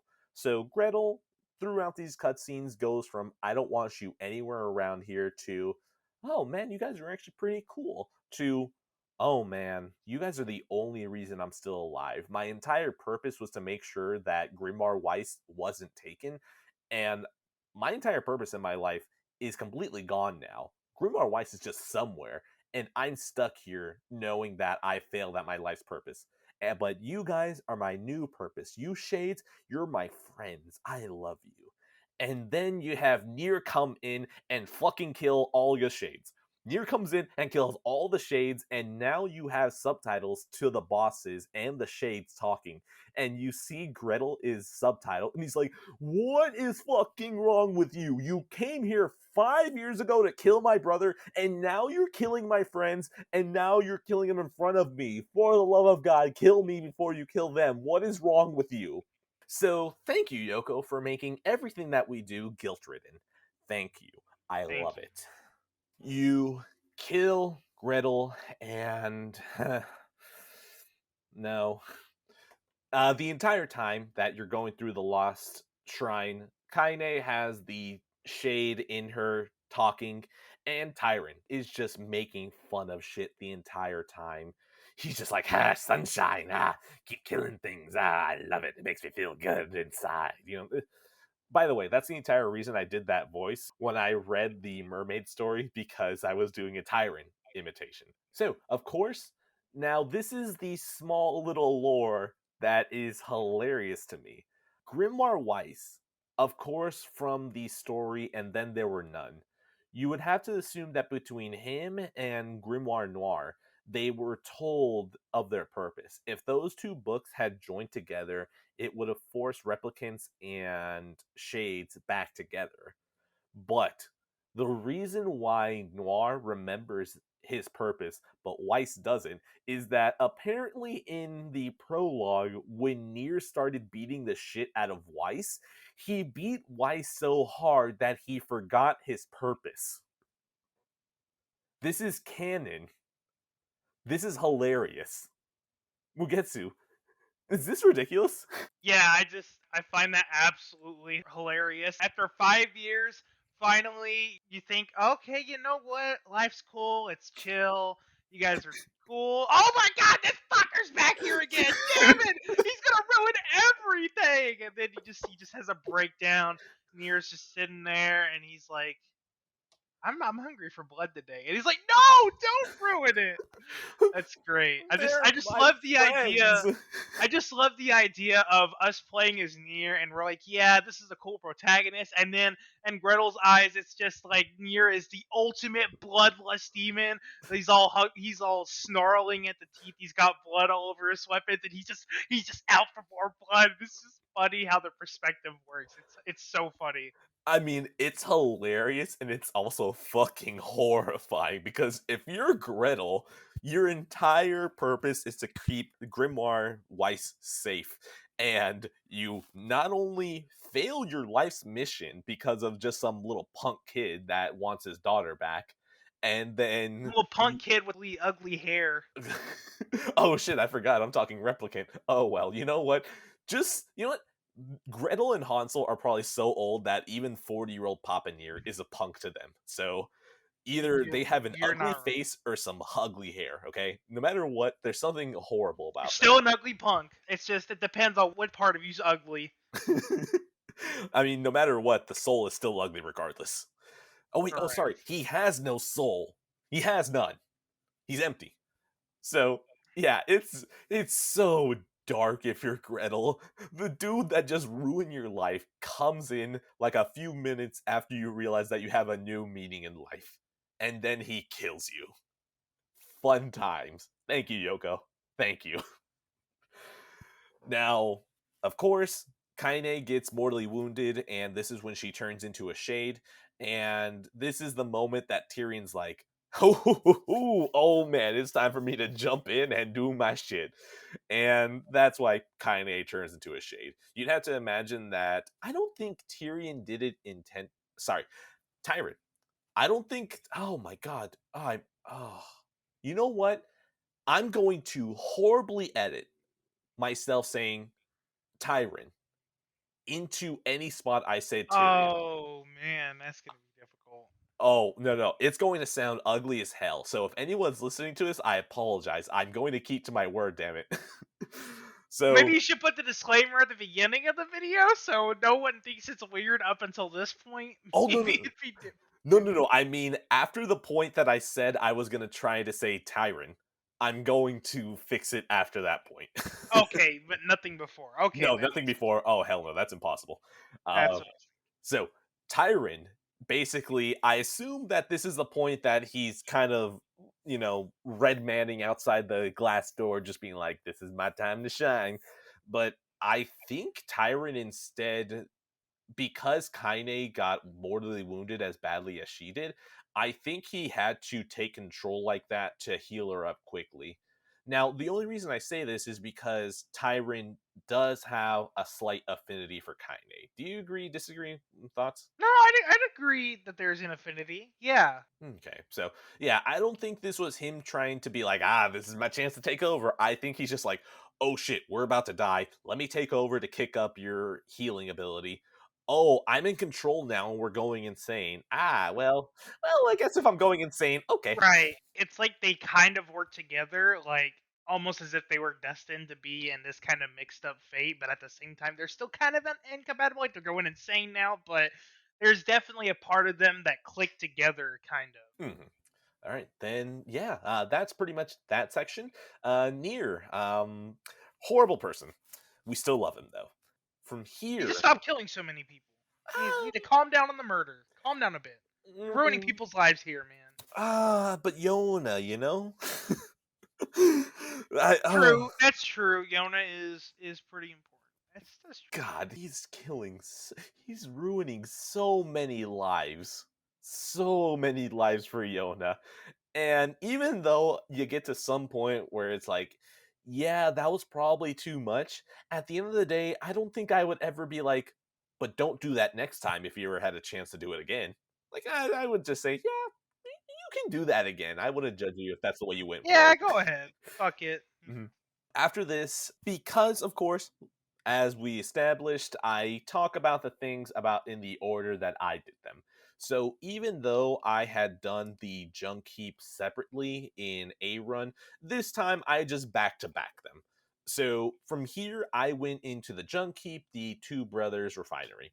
And you play the exact same thing, but much like the Hansel and Gretel story, that you have new cutscenes going on as you play the game, that happens here too. So as you go through the dungeon, you are presented a story about a child shade named Khalil. And Khalil has a shade mother. She can hear that there are people out there killing a whole bunch of shades. And the mom looks at Khalil and is like, "You need to stay safe. You are my child. I love you. I will go and sacrifice my life to buy you some time. You run the hell out of here. I need you to be safe." So Kali's mom leaves. Kali, just this small little shade, he's definitely a child, and he's crying out to his mom, just like, "No, oh my god, where are you going? Oh my god, I'm alone. What the hell do I do?" Kali's mom, she dies. She dies. It's easy to tell that she's dead. Kali runs away into the junk heap and eventually finds the robot that was killing the shades. Kali stays in this spot and the robot P-33 pops up. Apparently, these were robots that were created to kill shades. And P-33 is ready to kill Khalil. And Khalil is just like, oh my god, please no, please no. And Kali just goes, huh, okay, you know what? I'm not going to kill you.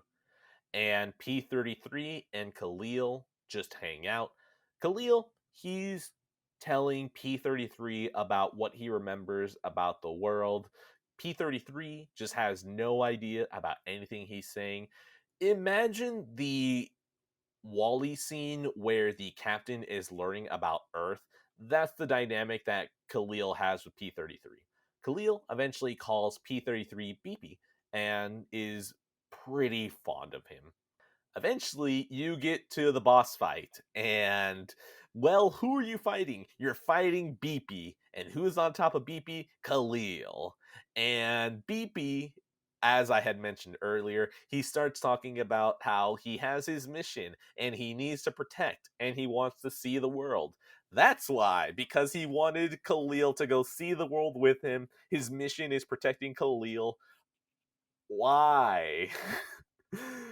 And what happens from here? You kill Beepy, and there's a little extra scene where. Oh, wait, no, sorry. There is extra dialogue as well during the fight where Khalil's like, "No, Beepy, please stop fighting. We're going to lose. I don't want to lose you." And Beepy's like, "No, but you are important to me. I must keep you safe." And of course, Kainé, being part shade because she has Tyrant in her, she can understand literally everything that Khalil is saying, and she is just trying to tune it all out. That is also extra dialogue. You hear Kainé intentionally be like, "I do not want to hear this shit. No, no, they are shades. They are shades. They are not humans. No, no, no, no, no, no, la, la, la, la." So even the narrow gate, that's why she doesn't want to hear that shade say, "Hey, we're humans," because she just completely does not want to acknowledge that she's probably killing these humans. After you beat the boss, you have a little extra beat where Khalil and Beepy are just lying next to each other. And Beepy tells Khalil, just trying to wake him up, like, "Are you there? Are you there?" And then Khalil is just pretty much dead. And then you have Beepy just say, "Beepy alone. Beepy cry." And then Khalil pops up just for a little bit to apologize for not being able to save Beepy. You have these two characters you just killed. Good job, Nier. After that, you have the brother Gideon show up and start beating on Beepy, which makes it even more dark once you know their story. You have Right. Tyrant shout in with "Shining example of humanity," which he's not wrong. He's not wrong. Mugetsu, Junk Heap. Thoughts? You know, I honestly want to imagine if Tyran did have a human form, he'd borderline look like the freaking Joker at this point because I have never seen someone like beating someone's corpse. I can even imagine him doing it with a crowbar because that's the kind of vibe I get from this guy, except like way, way worse of a person. Like, goodness, I can never imagine anyone being that psychopathic, saying a shining example of humanity while beating someone's corpse. God. Jeez, man, that So, of course, that was Gideon beating up Beepy. So, to everyone else, it looks like it's just a robot. But, it is probably darker when you imagine that Tyron definitely knew that Khalil cared about Beepy. So, while it's not exactly a human body that's being beaten or a shade that's being beaten, it's definitely dark as hell when you realize that Tyrant knows that they are actual people that care about each other, and he right. just goes, "Of course, you humans would be fucking each other up like this." Yeah, Tyran, he's not even one of those characters where they're so bad or so evil that you like them. Like I can't stand this dude. Like what a piece of shit. He's so fucking reprehensible, and it's it's such to a degree that it works very well for the story because you realize that Nier is such a fucking monster but doesn't realize it, while Tyron is such a fucking monster as well and relishes in it. Yeah, he completely embraced Hmm. All right, continuing on, that is one key down, of course, that you needed to get into the Shadow Lord's castle. The other key is in Forest of Myth. Completely unchanged. Nothing different in B Run. Absolutely nothing. So we can skip that. Of course, you get the letter from the King of Hassan getting married. The difference is here. Everything plays out the same, but you get more context on that Shade Wolf. So what happens? You get flashbacks from the Shade, and he's roaming around the desert with other wolves. They're currently running away from humans, and the wolves are just like, "Man, why do we keep running away from these humans? They destroyed our forest and this is now a desert and it's because of them. And the Shade Wolf is just like, no, what are you talking about? We're not gonna fight them, okay? That is out of the question. We're not doing that. The Shade Wolf keeps telling them, no, look, it's solely possible that we can live alongside the humans. You just need to understand that maybe there's just boundaries we don't cross. Now, that's one cutscene that you see. The next cutscene, you realize that the Shade Wolf and the wolves are running away again, and they are running towards their den. What you find out is that the humans from Facade had killed all the wolves in the den, and this is finally the moment that the Shade Wolf goes, you know what? Fuck it. We're gonna fight them. That's it. We're gonna kill them. Yep, And straight up revenge. oh yeah. And the funny thing is, you know why the Facade soldiers decided to clear out the den? Because they didn't want to risk the wolves attacking them during the wedding. Whoops. Oh no. After that, of course, the Shade Wolf gets his band of wolves ready and he's like, we're going to attack Facade. We're going to kill the king. Fuck this. Now, he tries to kill the king. Fira sacrifices herself, so ends up killing Fira instead. And while you're fighting him, the Shade Wolf is talking back the entire time that the king is talking. So the king is like, why would you do this? Oh my god, you monster, why, blah, blah, blah, blah. And then the Shade Wolf is like, what are you talking about? You're the monsters. You attacked us unprovoked. There are dead bodies of my entire family that you left in my own home, and you're calling me the monsters. There is a quote specifically. He says, you rape our forests and murder your children, which, holy shit. After you beat the Shade Wolf a little bit, he leaves and he goes back to the den. And he tells those wolves, hey, we didn't kill the king. We need to get the hell out of here because they're going to come back and fuck us up.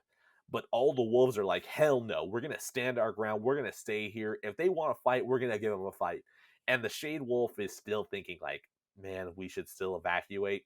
But because the other wolves start pressuring him even harder, the Shade Wolf goes, you know what? Fuck it. We don't need logic here. We're going to fight the humans. And of course, we know how that goes. Nier comes in with the Facade soldiers. They clear out the den, and the king deals the killing blow on the wolf. Now, you remember how I mentioned that there was that sad beat that happens as the wolf is dying, and then he just dies?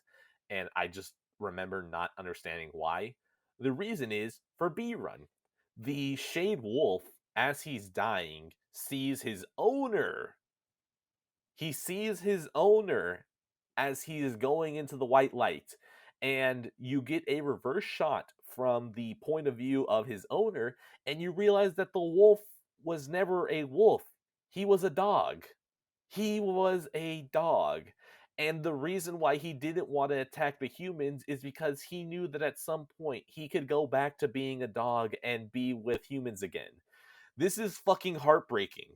Mugetsu, tossing it to you. Yeah, it's almost inevitable that any kind of fiction like this is gonna have a dog death, but damn it, Yoko Taro made it a really good one because wow, I really didn't see that twist coming. Yeah, the poor wolf dog, man. I mean, didn't even get his wish. Went down dying. That sucks. I I sincerely forgot it whenever I played it this time. I really did forget. I was like, ah man, I don't exactly remember why this happened. But my head canon as well is that, well, I know it's not true. I know it's not true. But in my head, I was thinking about that side quest with the dog that went to go try and get the medicine. That's what I was thinking of when I did this, and I was thinking, oh my god, this, what is it with this game and knowing how to use a dead dog? Carrying on from here, you finally have all the keys to get into the Shadow Lord's castle. And everything is pretty much the same. Devil and Popol are there. They betray you. And what's important is that we get back into the ballroom and the shades start talking again. And the shades are telling you, this is a sacred place. What are you doing here? Oh my god, get the hell out of here. This is usually the reaction that shades have to seeing Nier, as you can tell at this point. Then what happens? a couple of bald shades come out, and they're very tiny, and they have these little high-pitching screeches. You just kill them like nothing. You just kill them to try to get back to Kainé where she's passed out. All this happens in A Run, by the way. I didn't mention it because, well, I think I forgot. So you're killing all these little tiny shades that are shooting out a whole bunch of bullets at you. And if you hang around long enough, the shades start freaking out even more. And they're like, "No, you monster, what are you doing?" And then they drop a line that says, "They are just babies, they don't know any better." So, not only were you probably killing children throughout this game, you were killing the souls of literal babies. Woo-wee! Ooh! Nothing better than massacring infants. Oh my! And the subtitles even show them going "Wah!" like they are specifically crying. This is horrifying. Not I only sure do that, love killing babies. oh my god. The next quote that I wrote down, they put, "We've waited so long to recreate them."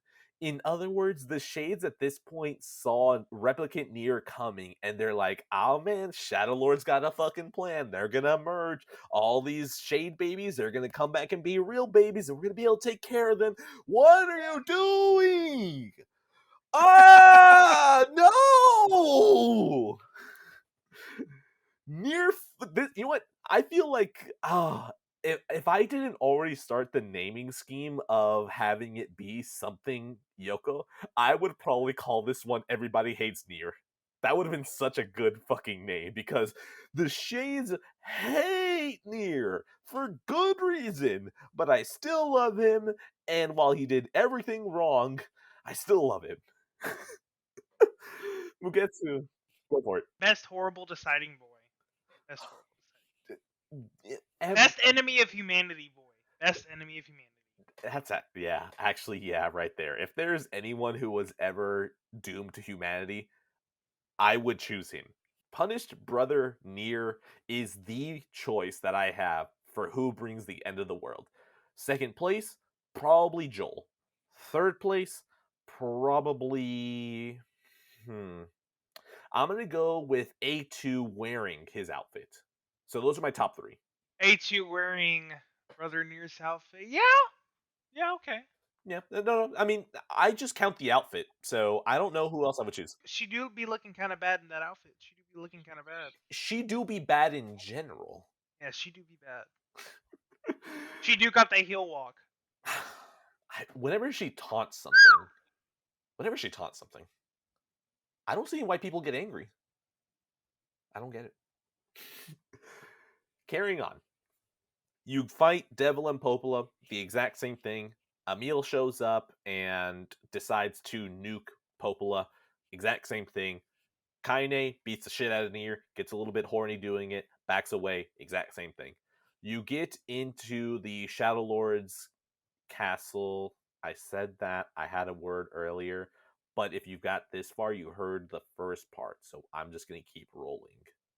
You get into this room, and there's a little extra scene of the Shadow Lord being like, "Oh man, I finally have Mayona back. She's finally a human again. Not a Gestalt, not a replicant. She's finally a human again." And Nier shows up, and Shadow Lord's like, "Ah, perfect. It's the body I 2 day shipped from Amazon. Perfect. Let's fucking merge back together. This is gonna be the best." And he just knows I'm gonna have to fucking fight him. That's fine. I don't mind taking a little bit of fight to get back my body. So as you fight him, Kainé is also helping you. And Tyron starts talking, and he's just like, "Ah, Sunshine, what's going on in your heart? This all looks kind of odd." He just starts realizing that Kainé is not really fighting with hatred. She's fighting because she loves Nier and wants to help him out. Kainé starts shit talking Tyrant. Like Kainé starts telling him, like, "Look, you are lonely and pathetic, and you are a horrific person, and the only reason you get off on hurting people is because you know that you'll never have any positive emotions towards someone ever again." And Ooh. then Kill Tyrant, him! she Oh, she kill smacks him! the fuck out of Tyron. But then eventually her self-loathing shows up and she's like, and I'm no different. You're just like, you were so close, Kainé, but we still love you. It's okay. You don't have to deal with it. Hey, she ain't wrong though. She's really not. Small note, I don't know why I added this. I think it's just like a small interesting thing. Whenever you fight a boss, Kaine and Emil can actually hurt the boss, but you must always deliver the killing blow. Because Nier has to be the one to destroy humanity. It can't be Kainé or Emil. It has to be you. True. That's just how it works. He's Shadow Lord ordered it with 2-day Prime shipping, but it actually took a good 5 days because he was too busy ruining humanity on his way there. That's what happened. There was a bunch of package delays with UPS, and it was because he was just ruining humanity. That's how it works. There was a lot of shades that he had to fuck up on the way here. So yeah, he had to make sure he was destroying humanity. So I do like that little thing that for sure at the end of the day it was always Nier that ended up fucking up everything. Yeah, it's always him. Of course, we get a small little snippet of the King of Facade. We get back to him as he's fighting that gigantic boar shade, and you see that the king is the last one that's standing. And the boar is ready to just smash the king. The king is up to the wall, and he realizes, man, this is my last shot. I'm pretty much dead from here. The big boar tries to run into him, but the king jumps up onto the wall away from it and lands by putting the spear into the head of the boar. And the boar dies, and the King of Facade is pretty much wounded. He's pretty much dead. He's just very happy that even if he dies, he was able to help out Nier and that he'll be able to see Fura again. And that is pretty much the end of the King of Facade. That is pretty much it. Rip. Here's some couple of flowers. Rip in peace. I'll pour one out for him, but that's it. Exactly. Now I'm gonna. Oh, shit! I dropped my water bottle. That counts, right? Okay. Yeah, I can. Carrying on. You defeat the Shadow Lord, and you also see part of the Shadow Lord's thoughts. He is still talking about how he's doing this all for Yona, just like you are. Back to 9/11, where Yoko starts talking about how he wonders what was going on through other people's minds. All of B Run is just Yoko Taro processing 9/11. That is my interpretation. You kill the Shadow Lord again, and there's an extra scene now. Instead of ending A ends with Nier and Yona 5 years ago hanging out in a meadow. The new ending scene is Shadow Lord running into Gestalt Yona, and the two of them basically realizing that even if this went all wrong, they are still together. And then we get Ashen of Dream again. We've hit credits. But Rip humanity again. Rip humanity again. We've done it again. Yoko Taro, you son of a bitch. You killed all the humans again. Yeah, fuck humanity. Woo! Time for androids.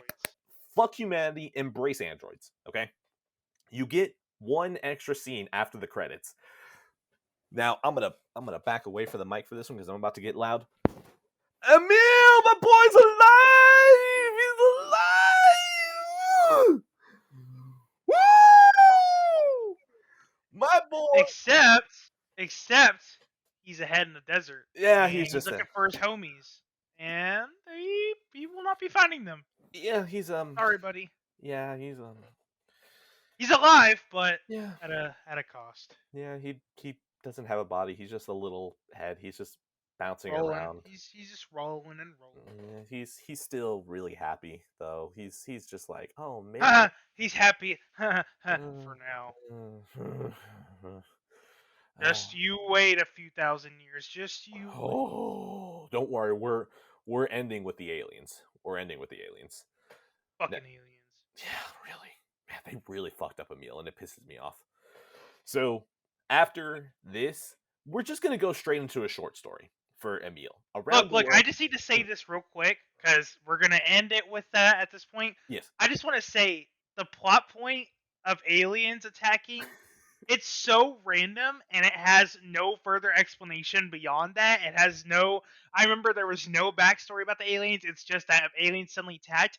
I swear to God, I have had so much faith in Yoko Taro's writing, but at that one point, I was like, okay, he definitely snorted a line of cocaine when he came up with that part. He had to, because how do you just randomly go from all of this white chlorination syndrome to these Gestalts and these replicants, and then you completely throw that out the window to bring in these androids? But the way you introduce it is aliens randomly attacking Earth. Like, what? What drugs were you taking, Yoko Taro? Were you just drunk in a room one day and came up with that? Because I still can't process that to this day that aliens just randomly came in here. It's so fucking funny. Jesus. Oh man, I don't want to talk it out of turn because I want to hit hard with the Lost World, and then I immediately just want to be like, yeah, fucking aliens, huh? Yeah, and then suddenly aliens attack. It's like the level of craziness of somehow Palpatine came back. It's like the same kind of craziness. Somehow aliens attacked Earth. Like, what? God damn it.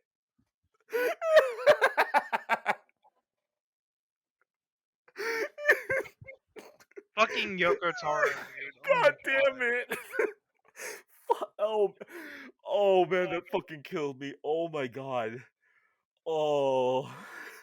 You gotta love that man. You gotta love his crazy writing. No, I'm sorry. I love you. Oh. Fu- Oh, it just in my head. I just saw that meme of somehow Palpatine is back, and it just oh, He's that's just just saying somehow fucking. aliens attacked Earth. I'm so tempted to jump there, but you know what? Fine, fine. You forced my hand. We're gonna Okay, you know what? I'm going to go through Around the World in 80 Days because the short story is really skimpy.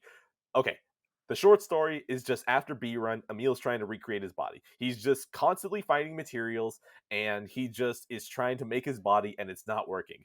During this process, he starts realizing how powerful it is. That's it. You just start realizing that Emil is super, very hopeful, even throughout all of this, and that he's just trying to recreate his body. That's pretty much it. Jumping to the aliens. Hold on, I'm jumping to the document so I don't miss anything. So, 280 years after Nier and Kainé are both dead, okay? A UFO just shows up. It just shows up. That's it. That's it. Emil, being the good boy that he is, look at the aliens and just goes, "Wow, are you guys my new friends?" And they start attacking Emil. And he's like, "You fucker, what's wrong? How? I'm a nice boy. I don't deserve this." And so Emil starts fighting at the aliens, and they're just like, "Whatever, man. What the fuck? You trying to do this? That's pathetic." And Emil's like, "Okay, not one ultimate weapon. How about 430 ultimate weapons?" So he starts copying himself over and over and over again to fight the aliens. And eventually, he wins. But at this point, Emil has split himself so many times that with each piece, he's forgotten who he is. And he still has these 430 Emils just hanging around. But eventually, aliens come back again, and Emil's like, "Oh no, they brought their friends." He starts splitting himself up even more to try to defend away from the aliens. Now, why aliens? My assumption is that Yoko Taro knew that he wanted to make this game so far along in the future that he needed like 3 or 4 apocalypses after to be able to tell the story in Automata. So I just think that aliens are a method to just get so far away from this story that he can go on with his ridiculous amount of philosophizing that he does in a post apocalyptic world. That's my assumption. Although at the end of the day, it's still fucking hilarious that wow, the Gestalts, the Niers, like I'm really just gonna mimic everything that you said. Wow, the Hamlin organization, the dragon, the salt, the muscle, all of this, Masayoshi Yura, all of this deep, deep lore. Then aliens come up and blow it up. Ah, fuck you. None of this fucking mattered anyways. Alright, let's get to the fucking hot androids. That's hilarious. Even if it doesn't make sense, while most of the things in this game do make sense, this one is just so funny as a connective tissue between two games that are 8,000 years apart from each other. It's just hilarious to me. I don't know why I can let it go. There are so many other stories that if they did this shit, I would be so pissed. But because he's crafted so much of a tone in this series just between two games, I can't help but love how ridiculous it is. Plus, ending Y makes up so much of why I'm okay with this as well. Mugetsu, tossing it back to I've already said what I could about the you. aliens just being the most ridiculous fucking plot point. I want to even just know how the hell Emil fucking cloned himself that many times. Yeah. I just want to know the method. Like it's not only is it so random that the aliens attacked, but the fact that Emil knows how to fucking clone himself so many times. I'm like, dude, this writing is just insane. Like it's not even bad. It's just what the fuck are you doing, Yoko? Like, you really want this to be an apocalyptic future and everything. And and at the same time, it's not that the plot actually makes sense, but it just makes sense that this is the direction it went. It makes sense. It just, sometimes I want to strangle Yoko, but just in a good way. 'Cause I, I like to think that I have good writing skills, but I could never ever think of plot points that ridiculous. I could never do it. I could never. So you want to put him in the locker, is what you're saying? Sometimes. In this, anytime I remember the aliens and Emil cloning himself, yes, he needs to go in the locker. But then there's sometimes where, like, basically all of Automata and then, like, these bits of, like, ending B for Nier, and I'm like, yeah, you're good, dude, you're good. But when the aliens come, it's like, dude, you belong in a straitjacket, dude, or you need to lay off the drugs. Something's got to change here, buddy. Okay, so yeah, I feel like I made my peace with the aliens. Oh man, I love it. I fucking love it. So, one extra thing here that I decided to add a little near lore fact. With Devil and Popola dead, that means that, yes, of course.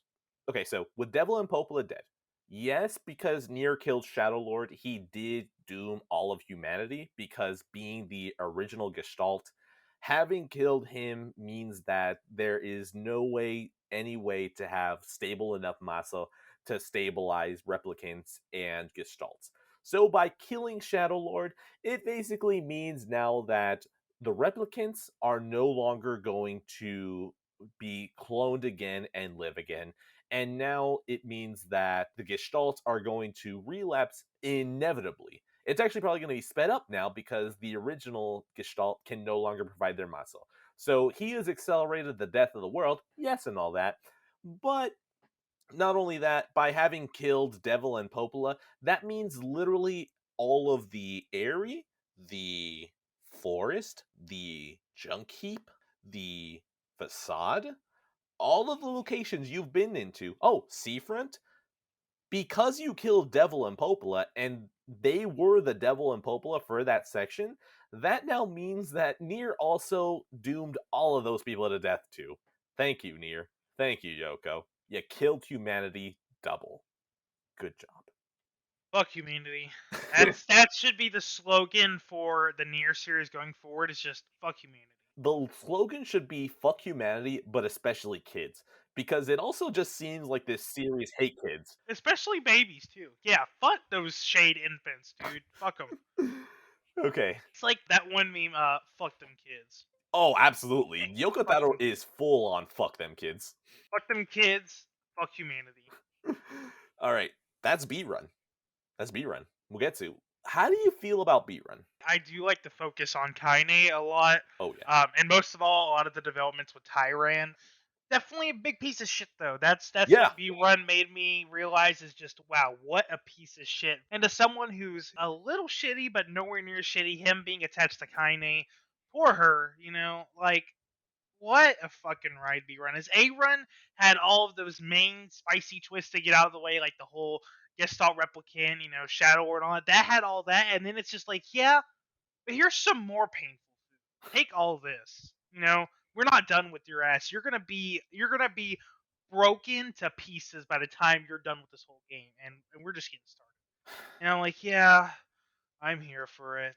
Thank you, Yoko Taro. I Here's appreciate it. $60. I needed more depression today. Here's $60. Please give me a remake. I was already getting depressed, and now I just wanted to make it worse. It's odd. It's an odd version of serotonin. Thank you so much, man. Please make more. Yoko, here's about $250 between the music boxes, the game, the White Snow edition, and the CDs because it comes with Yona's diary. Thank you for making me sad. I love it. Please just tell me whenever you make your next project. If you put it on a phone, fuck you, and I'll see you tomorrow because I'm still gonna play it. Thank you. What's that you said, Square Enix? Oh, they're adding short stories and ending E. Oh, yay! New depressing content. I'm so happy. I can't wait. We love sadness. We really do love sadness here on Passive It Pixels. hurts so good. It hurts the best. So, B Run. How do I feel? B Run is the moment where I was done and I was thinking, wow, holy shit, man, this game, it's so good. I can't believe it. The characters are incredible. The fact that they can make you feel so guilty about all the shit that you're doing, but still being completely okay with it and even being an accessory to all of it, it's incredible writing. Kainé gets even better. We already loved her as just bitch queen, but then when you realize that she is told literally to be as negative as possible or else Tyron will take over, at that point that makes you think, wow, Kainé is probably actually a good person. It's just that Tyron is such a fucking asshole that he forces Kainé to also be an asshole so he doesn't take over. Going back to it, whenever she whispered to Emil something, it was probably that she was a shade or that she has Tyrant in her. It was one of those two things because I doubt Kaine went into his ear and was like, I have a dick. Like, I doubt that happened. So that is my assumption. B Run. B Run is what finally makes Kaine into the best character probably in the entire Draken Near series. I'm just going to call it right now, having not even played the Drakengard games. You can't top Kaine. Kaine is incredible. Blessed be Laura Bailey for everything that she's done with Kaine. She never deserved any of the hate for playing Abby, no matter how much I fucking hate that game. You should never actually be bitching at voice actors because you don't like the writing that the character had. Fuck anyone who did that. Laura Bailey, you are the best. God bless you for even coming back and realizing that Kaine is a beloved character and that you show not even just Kaine, but all your characters the respect that they deserve. Blessed be Laura Bailey. Bless up. I will follow her to the ends of the earth. Mm-hmm. Blessed be her. Anytime that she was winning an award for Abby, even though I fucking hate that game because I'm going to keep reiterating it, every single time that she won an award, I was just like, nah, I'm happy. You know what? Abby didn't win. Laura Bailey won. Hell yeah. Anytime Laura Bailey is nominated for an award, I know deep down in my heart she's going to win it because she fucking deserves it. I don't know if you have seen, like, for example, her Last of Us interview. She did, like, a whole podcast. And just hearing her talk about her role as Abby, she is such a treasure in the voice acting community. And I love her. I can't wait to watch Critical Role just so I can hear her voice more often because she's such an angel. I love her. You're not wrong. I think I did actually watch that one, I think. And yeah, the fact that she cares, that's just it just makes me happy because you have to imagine there's a whole bunch of voice actors that kind of get in for a character, do their thing, and then bail. But no, Laura Bailey lets every character that she does go along with her with the rest of her life. Wonderful woman. And she's married to Fat Geralt from The Last of Us Part 2. So, what a great man. What a great man Fat Geralt is. All right, this is the bitching section. C Yeah, Run. I'll just sit back, get some water, Yeah, let you go at it. hang out here for a little bit, okay? B Run had me thinking, wow, this game is so fucking good. I know that most of the people who reviewed this game probably only played A Run and they were like, ah, yeah, the game is fine. The game's fine. If you played a B Run, it is so much of a better game than A Run could ever be. And it is improved by it. If you try to get to ending C and D, fucking go kill yourself, okay? It's not worth it. It is the worst time I've had. I don't really force myself through bad games anymore because I just don't really have the time to do it. Do I have the time? Yes, but I could be using that time for stuff that entertains me more. But I love the Nier series so bad that I put myself through this. Not only once, twice, because I played C Run and D Run the original time I played the game, and then also this time. But I also had the added pleasure of trying to get the platinum. Now, the platinum didn't require all the quests, but I told myself to get the quests. So, this is going to be where I back to back all the quests, and I'm going to bitch about all of it. You have to get all the weapons in this game. Cool, that's fine. No, actually, no, it's not, because it's annoying. You have to get all the weapons to actually get to ending C and D. Once you do that, the platinum requires you to upgrade all of them. And to get the supplies for these weapons is a lot of going into a place, killing an enemy, and then hoping that they drop the right supply you need. And if you don't, too fucking bad, go trigger a loading screen and then go back in and trigger a second loading screen to hope that maybe this time when you kill them, they give you the fucking eagle egg that you need. The platinum is worth it though, because now I can still say that I have it and I can T-pose on anyone who does it, so that actually at least does make me happy. But I can't ever recommend this fucking platinum to anyone. I can't recommend most of these quests. So you know what? Let's get into the bitching section. Go and grab a cup of coffee or something. Go take a dump. I don't care. If you want to listen to this, good on you, because this is just going to be me trying to prove a point, okay? There's timestamps if you want to jump out of here. Quest, the damaged map. Man wants to hunt treasure. You do it for him. You return with garbage, and his wife says to sell something valuable of her so you can get something valuable to hand it to him. You can either give him, you can either take her item and give it to the husband, or you can tell the husband, hey, your wife is pretty cool, pay attention to her. You get paid with a map to the weapon. It's okay. Quest, a city reborn. A dude just needs an item, that's it. It's nothing special. Deliver it, get paid. Quest, the King's Mask. A guy needs a mask for the king to wear whenever he's creating new rules. Deliver the supplies for the mask, get paid. Quest, a Shade Entombed. Bandits got into the temple near Facade. Kill them and kill a Shade, get paid. Quest, Nightmares and Dust. Shades in the desert were killing people. Kill the Shades, get paid. Quest, Shadows of the Desert. The girl that might have been abused, the one where the boyfriend thought that there was a blood spot and then decided to dump the body. Apparently she was a shade. Kill her, get paid. Quest, Disturbing the Sleep of Kings. The King of Facade says how old kings turned themselves in the shade and ponders why he would do that. Well, because, you know, the Gestalt and Replicant process. Whatever. Shades are in the temple. Kill them, get paid. Quest, contract for a contractor. Guides needs dishes. He needs dishes, apparently. Give him some metal, get paid. Quest, the creaky wheel. Wheel be creaky. Deliver materials, get paid. Quest, the faded fountain. Fountain do be faded. Deliver materials, get paid. Quest, staying afloat. I don't know. I don't know what this quest is. I wrote it down. All I wrote down was, again, there's a quest, the Masterless Lighthouse. I don't know what this is. This is the same thing. I wrote the exact same thing. Apparently, I wrote second verse same as the first, and then I wrote third verse same as the first, and then I wrote fourth verse same as the first. So in other words, all four of these were the exact same. This is the absolute worst. Quest, a child final chance. A kid is sick.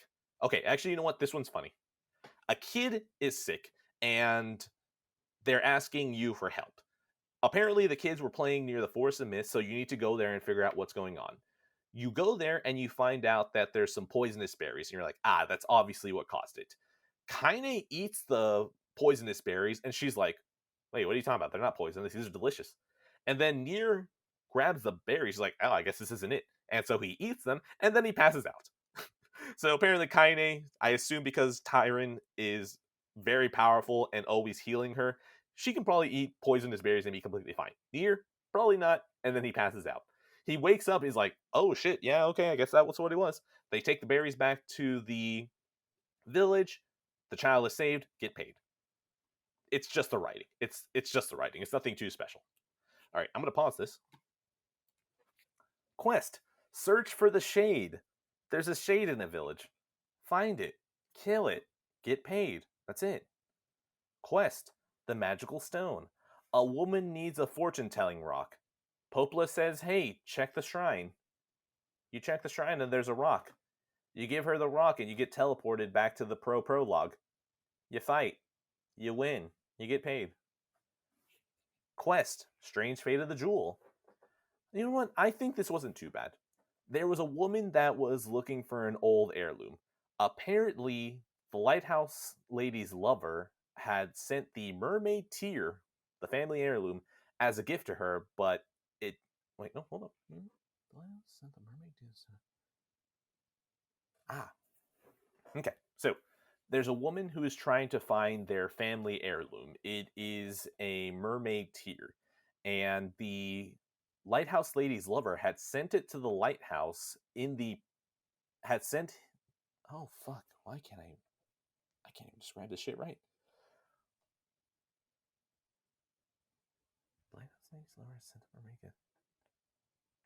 The lighthouse lady's lover had sent the mermaid tear to the lighthouse lady, and as the gift was getting sent to her, he had died during the transit.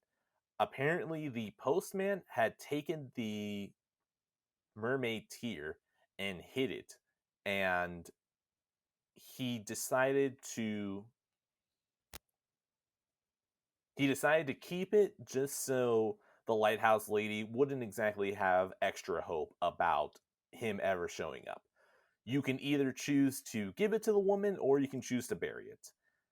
I don't remember what I chose. I think I chose to bury it because that was no longer her family's heirloom. Is it the right choice, wrong choice? I don't know. Is it up to you to do it? Yeah, if you really want to deal with these quests. But then again, it's a lighthouse lady adjacent quest, so maybe allowed. Next quest. Quest: A Tale of the Study. A Shades in Emil's study. The shade was peaceful. Just kill it, get paid. Quest: The Shade Army. The brothers say that there are shades inside the junk heap. You go in there and you kill them. That's it. Quest: The Despicable Man. Village woman's boyfriend disappears. You should probably go find him. Apparently, you track him down to every single location across the map, and he's been cheating on this woman in every single location. Not only is he cheating on all of them, he also ended up being the one who died with the two brothers' mom. So this man had hoes in different area codes, is what I'm saying. I even wrote that down too.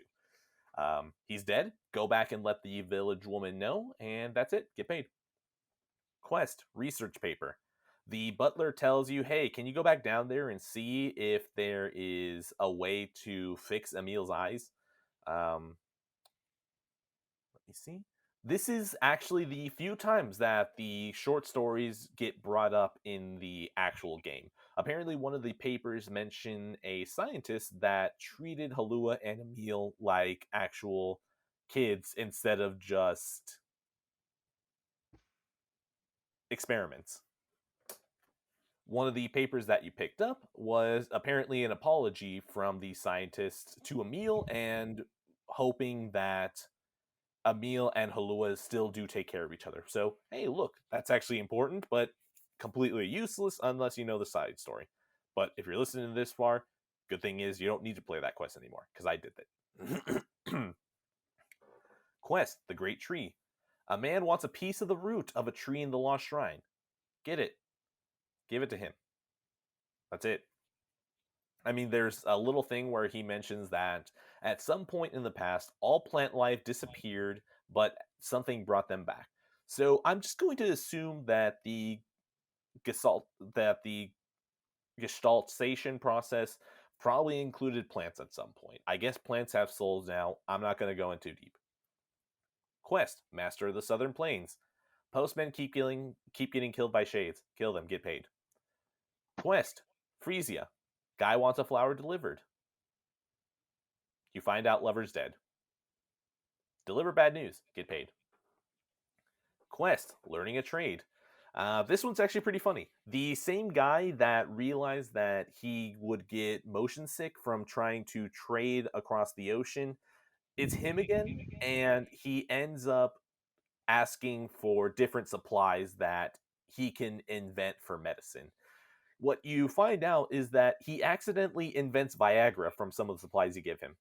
he asks you and goes, "Oh, can you go get me a different supply?" And what he does is that he invents cocaine accidentally instead.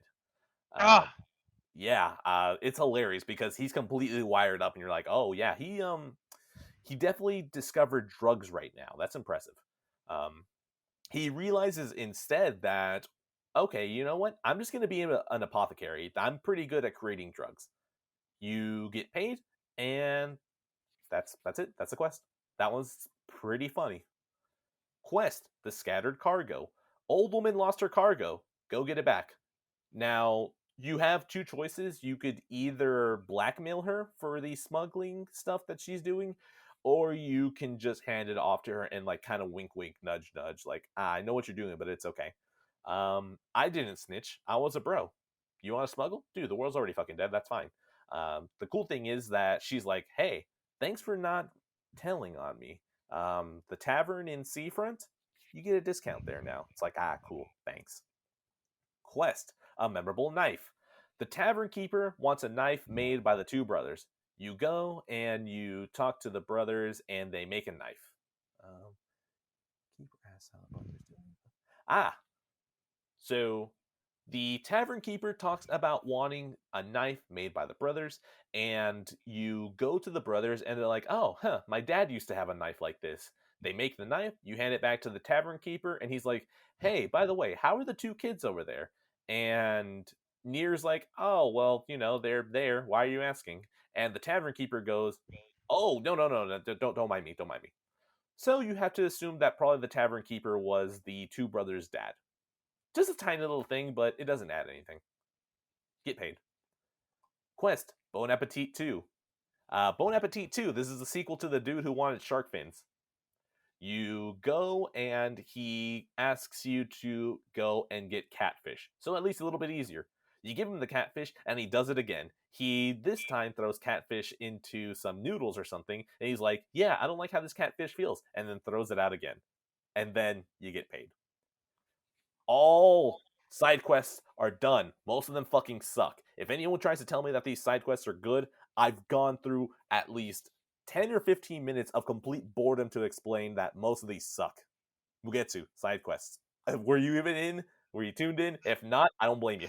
I was tuned in. I believe you. They do sound pretty fucking horrible, but thankfully there are some good ones, and some of them are like you said sequels. The other ones, like that one was the sequel to the shark fin guy. Yeah, I don't know. They're very hit or miss in this game. It seems like, but I'm definitely gonna play the ones that stand out, and of course the minimum 30 for the trophy. But Hmm. yeah, it's oh well. I guess you have to sacrifice the writing somewhere. What I'm going to do is that by the end of this document, once I release all these spoiler casts, I'm going to organize this document very nicely. I'm going to remove most of my opinions from it, and I want it to be basically a full encompassing thing that if anyone ever wanted to look into, this would be a summary of both the lore and the actual game. And what I'll do is that I'll probably highlight the quests that I think are even mildly worth it. So while I would probably even say skip all of them except the Lighthouse Lady related ones, I'll highlight the ones where I was like, okay, you know what? I don't think I hated that one that much. So expect that somewhere. Okay, that was pretty much C Run. Through the process, I also started upgrading all the weapons. Fucking hated it. I upgraded them all fully. Fucking hated it. Let's get to ending C. So you get to the final part of the game. Kainé is walking away from Nier and Yona. She slowly starts having the black scrawl take her over. And Nier is like, oh no, what the hell's going on? Tyrant in her is starting to relapse, except Tyrant still has autonomy while it's happening, while the black scroll is also taking her. As this is happening, Tyrant starts regretting everything that he had done for Kainé. So you, as Nier, have a final boss fight against Kainé, and Tyron starts telling Nier, "Hey, man, I'm gonna try everything that we can do to try and save Kainé. Let's do this." And Nier's just like, "I don't know who you are, but okay." And Tyron at this point, since he doesn't have to worry about showing weakness in front of Kainé, he's like, "No, no, no, I care about her. Okay, I don't like to say it, but I want to be sure that we can save her from this fate." Now, you are given two options. Tyron says, hey, you can kill her, right now. And the good thing is that she's not going to go on living as a shade. So that's one option. The other option is you can delete your entire existence for her to bring her back, and that's where ending C and D come from. Ending C, you decide to kill Kainé. You plunge your sword right into her chest, and as you're doing this, Nier is giving Kainé a kiss. She dies and fades away. Tyron tells you she was in so much pain, but at least in her death, she is free now. That is ending C. Ending D, you can choose to delete Nier's entire existence. And if you play it Automata, you know what's coming up. Your save fucking deleted. Absolutely fucking deleted. Devastated, completely gone. Yeah, Yoko did it again. So, you slowly see all of your files fade away. And I knew this was coming. I knew that even with me 100%ing the game, getting all the side quests, getting all the weapons, getting all of them upgraded, I knew this was still coming. But you know what? Kainé is worth it. You delete your save file. Kainé comes back. She is a replicant, and now she is immune to any sort of relapses. Nier is completely deleted from the world. Anything that happened with him, that memory is now deleted. His actions still happened, but whenever they try to think about Nier, it's just fuzzy.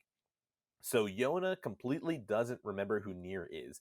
And Yona looks at Kaine and goes, "Oh, you saved me. Thank you." And Kaine's like, "I don't even know why I'm here, but I know that we came in here for you." Kaine feels this overwhelming sadness and she can't explain why. But the final line from Kaine is, "It's like I just found something special, something very special." And that is the ending to D. You get, once again, Ashen of Dream, and it's just so damn good.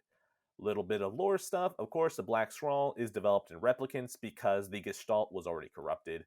And since Yona, of course, touched the book when she already had the Black Scroll in the prologue, that means that even after this, Yona is still gonna die.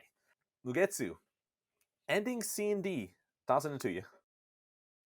The one screenshot where it's just pain, pain. Will Smith almost about to cry. Just, you see. Completely wiped from existence. To the point where they can't even bring themselves to remember you. It just struck me when Kanye was like, I don't know how I got here, but it was definitely for you. Like, holy shit, it must feel like there's a pit in her stomach to try to remember that and nothing comes there. Like, it must feel like something's empty. Yeah, like it has to be that feeling of, well, did you play Uncharted 4? Yes, I did. Okay, all right. So I guess I'm spoiling this, kind of, yes, no, but it's such a good fucking moment. Do you remember once you're done in Madagascar and you guys head back to the hotel and you walk in, you just had this fucking awesome ass set piece. And you get there and Elena's on the other side of the door and you just feel that pit in your stomach of, I've done something Yeah, horrible. like I And fucked it's, up so horribly. yes, Yes. that is probably the same sinking feeling that Kaine feels. She sees Yona and she's like, "Oh, I'm here. Why am I here? Oh." Yeah, it's a very depressing ending. Yeah, like she knows something is immediately wrong, but she just can't tell why. And At that was the least, man she loved too. yeah. And that hurts because she doesn't know why. She just knows this is off. This isn't right. Yep. Oh. All those feelings of love just disappeared. Mhm. So, how did you go for this ending? Did you already know about the multiple endings by the time you played it, or? No, actually, this was an ending that I had watched. I Ah, didn't know. I guess I assumed that multiple endings were in it because, of course, I played this after Automata, but I didn't know the method, and I didn't bother to look up and cheat about it. ah, And by that time, I'd already kind of moved on, so I ah. just watched it at that point. But it still hit me pretty fucking hard when I watched Okay, fair enough. I was gonna ask you because I know for sure by the time I came in here, I already knew about the multiple endings. So I want to see what if anyone was compelled to do C Run because I'm not gonna lie, the whole game hinges on Kainé. So if you don't like Kainé, you're probably not gonna like the game. And the reason I mention this is because of an extra lore thing. Someone had interviewed Yoko Taro and they asked him, "Hey, what's canon, C or D?" And he went on just this kind of thing of, "Well, I mean, we play video games. Of course, we're gonna do both endings. Like that's just how we are." But then he talks about, "Okay, fine, I'll level with you though. What is the canon ending? Well, that depends on if you care about Kainé. If you care about Kainé, kill her and then just let her go. Or if you care about her, delete your save." So that's how at least it's supposed to break down. And you know what? Kaine is just such a great character that I would love to see if there's ever any trophy data that pops out of this to show if ending C has a way smaller percentage than D. You're going to have to do both of them, of course, to pop all the trophies, but still, it's something that I can't wait to see. For sure.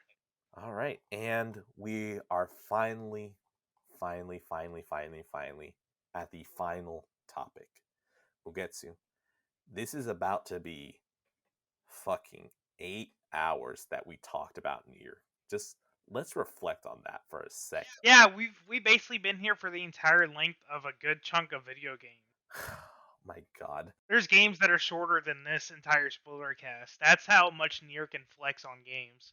It has so much juicy lore that you could spend more time talking about it than playing half the games these days. That's crazy.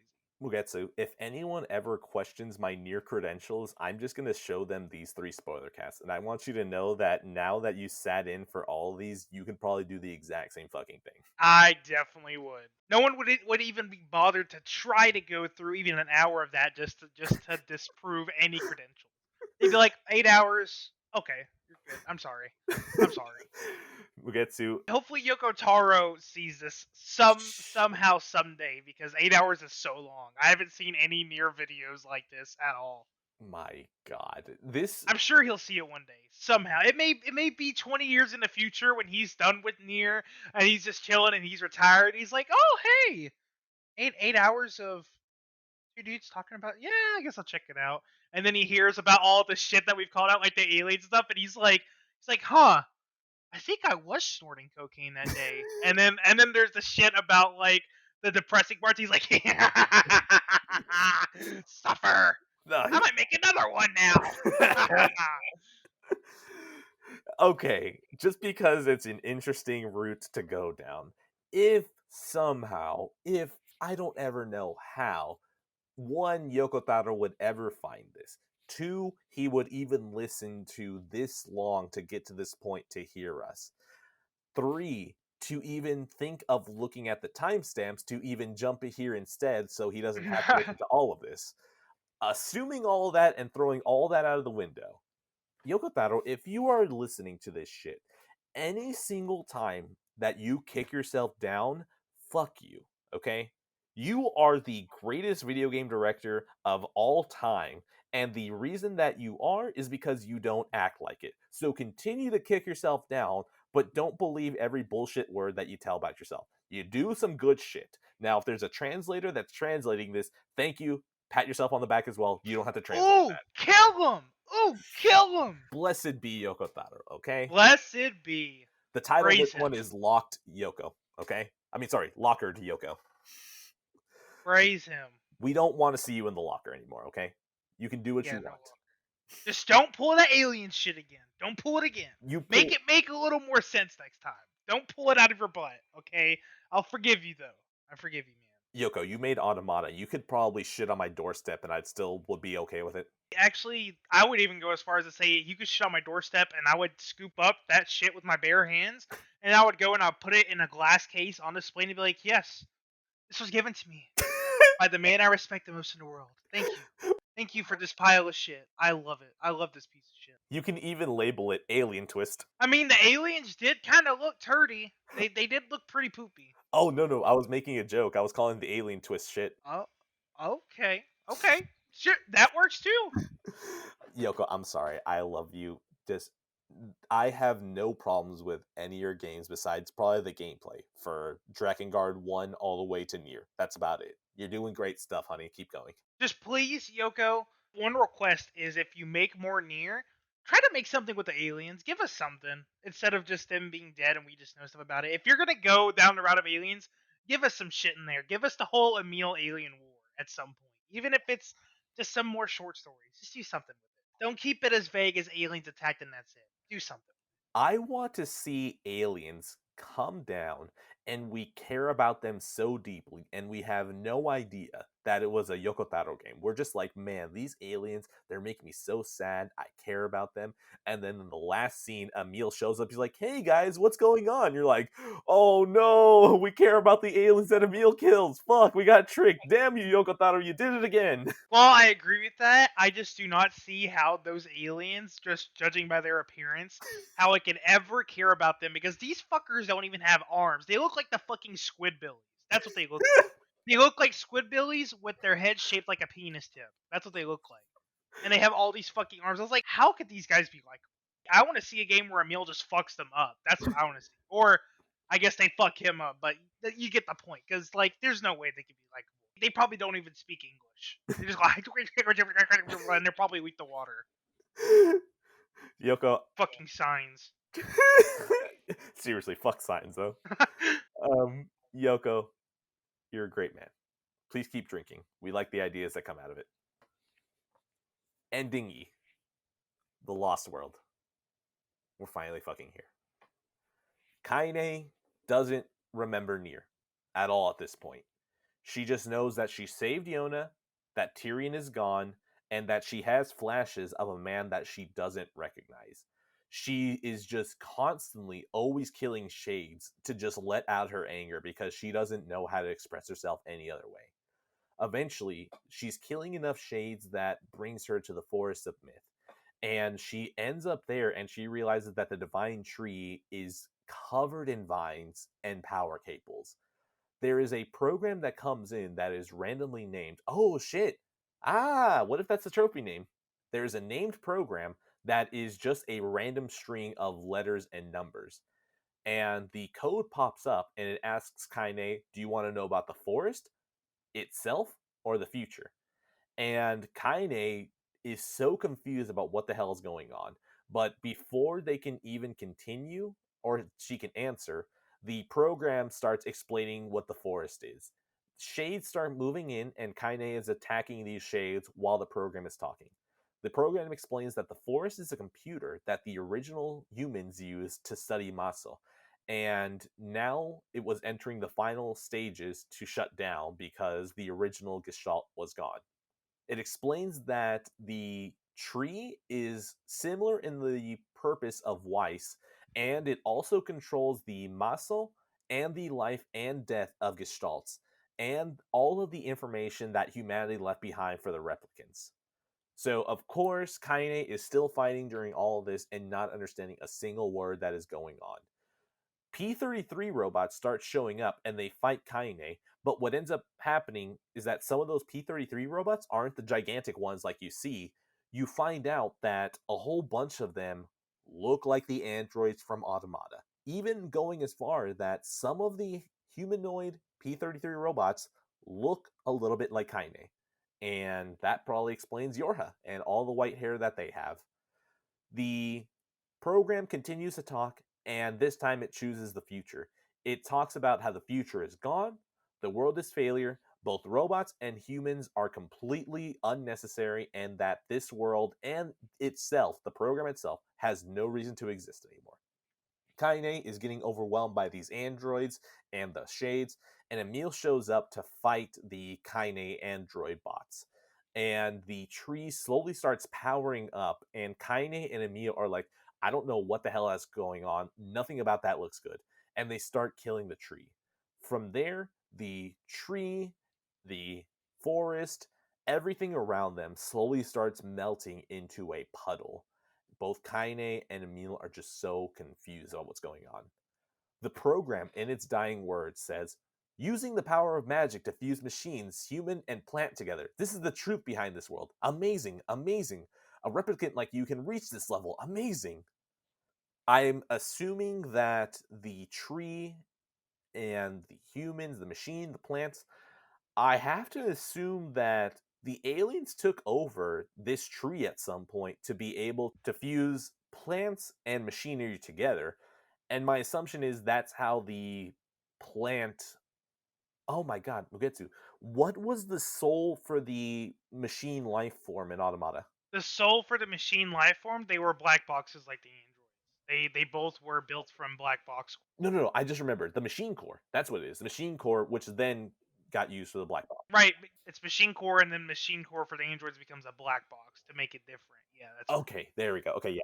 They're all just straight up called machine cores. Mm, That's what 9S discovered. yeah, okay. So I assume that the program learns about this, and at some point, the aliens had gotten into the information for that program, and they're like, oh, this is pretty good information. We can have sentient beings that we can use to control all the stuff.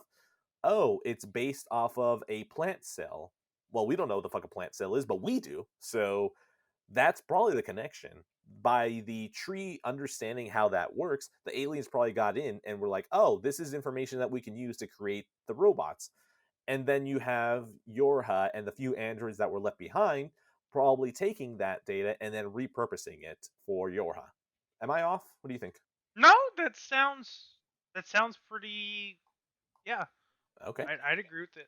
Yeah, Good enough. I'll take a yeah. I just never thought about that before now, but yeah, that definitely makes sense in my eyes for sure. All right, perfect. Look at me. I'm creating new lore over here. Yeah, look at that. Fucking aliens were used for something. Shit, I take it back, Yoko Taro. Sorry. Yoko, if you're still listening to this, I really hope you don't fuck me over. Please don't Druckmann me. Throw us this bone, please. The final quote. This will take us to the end. This will take us to the end. Power cables are whipped around in the wind as a storm brews. Emil protects Kainé as she approaches the magical power source. She continues to swing her sword in the overpowering white light.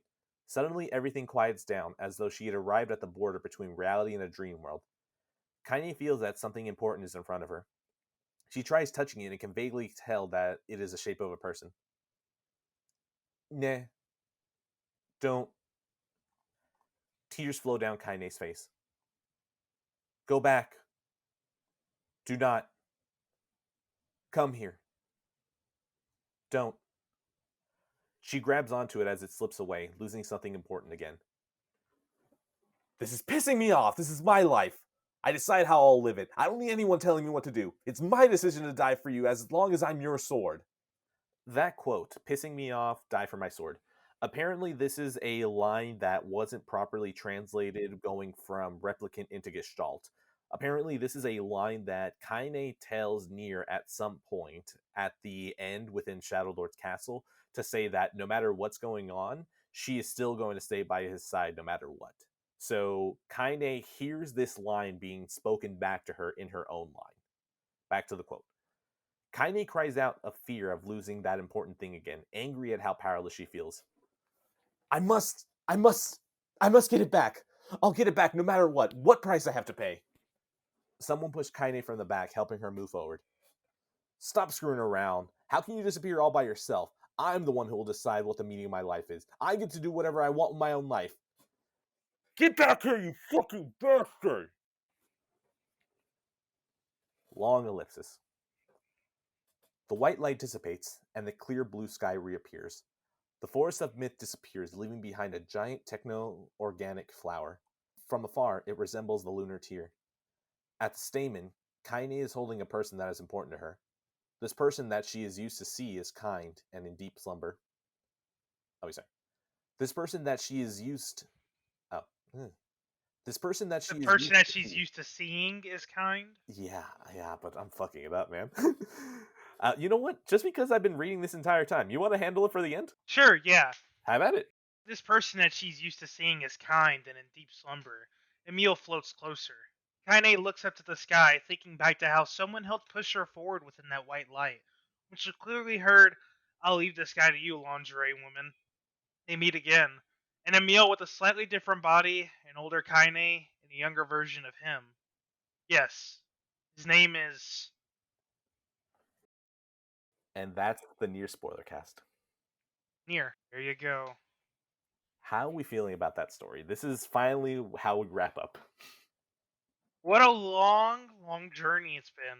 Of course, that's the cheesiest thing you could ever say, but it really has fucking 8 hours, and here we are clutching it just in the nick of time. We have just a bit over 24 hours until we can play the game digitally. Well, I guess you can, but I can. So I'm sorry, I gotta flex on you. You Fucking gotta wait flex on on your me. White Snow edition without having a fucking email for it. Get fucked. But um, yeah, I don't know. Like, honestly, going over this entire spoiler cast, it's fucking with me. Like, I just keep on thinking of how this game is going to look. I can't wait to see this ending E in video game form. Shit. Like, that's going to fucking kill me. I want to see Shit. all of that with this new engine because I've tried to stay as blind as I can on this remake just because I don't want to. I want to give my eyes the orgasms that they will have Yes. when I play it, but I have seen what Kainé looks like in this game, and I literally, I'm not even kidding, I started drooling. I looked at her and I just lost all of my senses, and I just sat there and I was like, wow, wow. I thought she already looked good, even though the original Nier Gestalt and Replicant had this horrible copy paste faces where all the females look exactly the same. Hmm. And I still liked her even despite that. But now she looks like a fucking goddess. And I'm just like, wow, I can't wait to see every fucking cutscene. I can't wait to see anything Kaine is in because she is just such a great character. It's like, wow, I just have to wait another 24 hours and change and it is gonna be here, and I'm gonna be off too. It's gonna be so great. I can't wait. It's just hyped me even more. And I'm about to experience this all over again. Like I'm about to experience this entire story we have been going through in detail. I'm about to experience it all over again, and I'm fucking here for it, man. I'm here for it. No skipping cutscenes up in this bitch.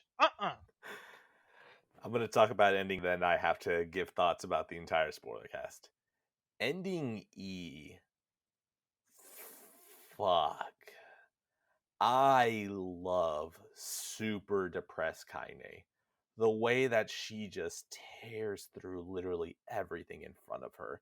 Not It's like she's a only different person at oh, that point. I love it. it's so good. She's just tearing things apart. And then you have the parallel of not only her tearing up the world around her, the fact that even the world is like, it's time to shut down. The original is gone. This is over. Humanity is done. It's time to pack up. And Kaine is ready to pack up too. Like, Nier was her entire world. And now that she's lost that, she doesn't even know how to act. The fact that Emil's in this story, I feel like you could even forget he's here. You just need him as the ultimate weapon to destroy the tree. That's it. Kaine is just so completely done with all of this. And the way it ends, yes, his name is. It's perfect. It's so perfect. Kaine just slowly coming to the memory of who it is just so painful because you know that she is so happy that she finally remembers who it is, but you know probably immediately after she's going to remember she no longer has him. This ending hurts. And even though I've said this entire time that Nier Replicant V 1.2 doesn't have a chance to get close to Automata, with the inclusion of ending E, it has a chance. It really does. My God. So my only concern with this whole thing is that I know it's a plot point that it's like 280 years after Nier and Kainé die, Mhm. like the aliens come, but how does that work if Kainé is still alive right now and we don't know if her really dying, like we don't know if she dies, right? I don't believe so. I believe it's just like she naturally dies of Yes, yes, the she. replicate cycle ending. So Yes, correct. how does that work if Nier is gone? He didn't even technically die. He just got deleted, and no one remembers him really. So how does that work factually? I wonder. No, I mean they still live and die. So if a replicant gets too old, they just die. The Right, but only see, Nier that didn't happen to Nier is my problem. Is Oh, we just it's that's video game shit. he just got deleted. Yeah, he just got poofed. Like he never Yep. died. Kainé, of course, naturally died, but she must have died like what she was like. What we found out her age was like it wasn't even past 20. So like She we're was talking 20 in Gestalt, and she is 17 in Replicant. So we're talking about a good 80 or 90 years in her life cycle, maybe. Hmm. And Nier's been dead for a while, so I don't know. Maybe they could just put 280 years after just as a generalization, and Yes. yeah, Nier technically died a long time before that because he got deleted, but it's just kind of. Yeah. But it would explain an ending why for Nier Automata Emil doesn't reference Nier at all. It's just Kainé because he's still pretty much deleted Yeah. completely. So, But I think that maybe it's just more of a formatting error on my point that I put 280 years after both of them are dead. no, it's not. I've read lore, like even on the Nier wiki about it putting Nier and Kaine's death together. It's definitely not you. It's just maybe it's not an official thing, and that's just what all of the fan base considers it. Like they consider the deaths together. That might be it because I don't think I've read otherwise about the deleting. So that might just be a little nitpicky. Or maybe Kaine kills herself. That could be it too. That would be pretty dark and honestly understandable for Yoko Taro, right? Because yeah, Nier isn't referenced ever again. Like I said, Emil only speaks to Kaine in the ending wife fight. He doesn't at all mention Nier. Clearly, he's still forgotten from everyone. The closest that we have as a reference to Kaine is the outfit that destroyed the world. That's literally it. And of course, Emil speaking to her through that ending. But there's no references to Nier at all except for A2 wearing his outfit. But that's of course not. Yeah, that's not really canon, so. Yeah, so he's, as far as I'm concerned, in Automata, he's still deleted from the world. Hmm. Honestly, he deserved it. He fucked over humanity. Yeah, I love him, but he deserved that. He fucked over humanity for his sister. So fuck it. So he probably shouldn't have been forgotten. He probably should have been remembered so people could remember, ah, yeah, that's the fucker that doomed humanity. Yeah, but I guess most people wouldn't actually know it unless someone spread the word, and I don't know. I guess, but Fair point, but I feel like I mean more of between being forgotten and completely forgotten. I feel like it's probably better to remember him as a fucking just complete human criminal. I mean that as yeah. in, like, you have war criminals. This man is a human criminal. This man is a criminal against humanity.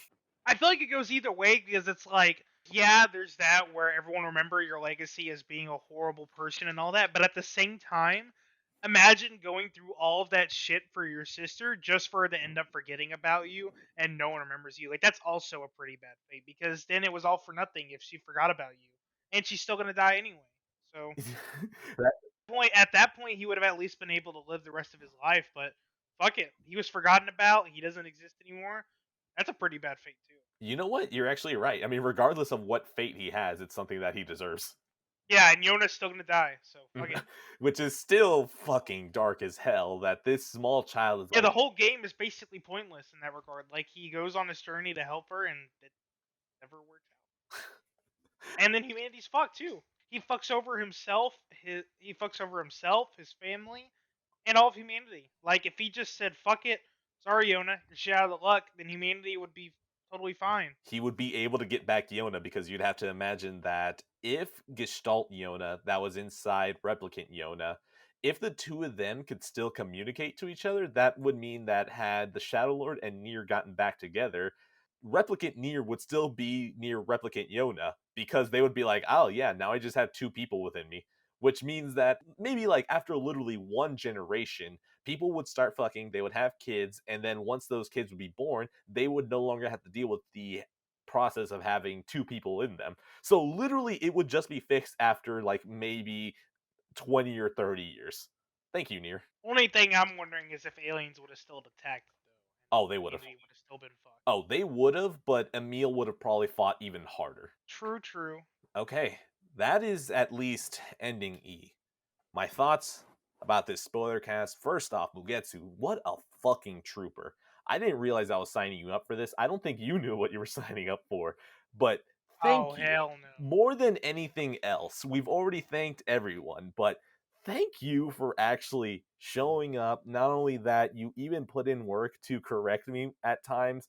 This is quite possibly I want to call it the most comprehensive look at Nier Gestalt and Nier Replicant, because I don't think there's any piece that would I miss. would agree with you. Even no article or wiki, anything like that, have I ever seen as much details we went through on. For sure.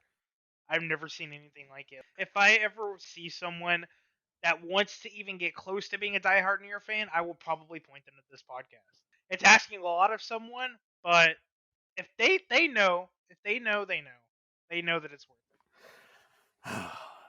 I want this to be my most proud work. That's what I want it to be. And I want every Nier spoiler cast after this to just try to dethrone this and fail spectacularly. That's how I feel about it. Yep, it will never ever happen. Now, We just got to beat everyone to the punch with reincarnation. That's all I can say. We have to beat everyone to that because that's the only one up someone can have is reincarnation. Any translations ASAP unless that localization comes out this year. Reincarnation is getting a spoiler cast if it needs it.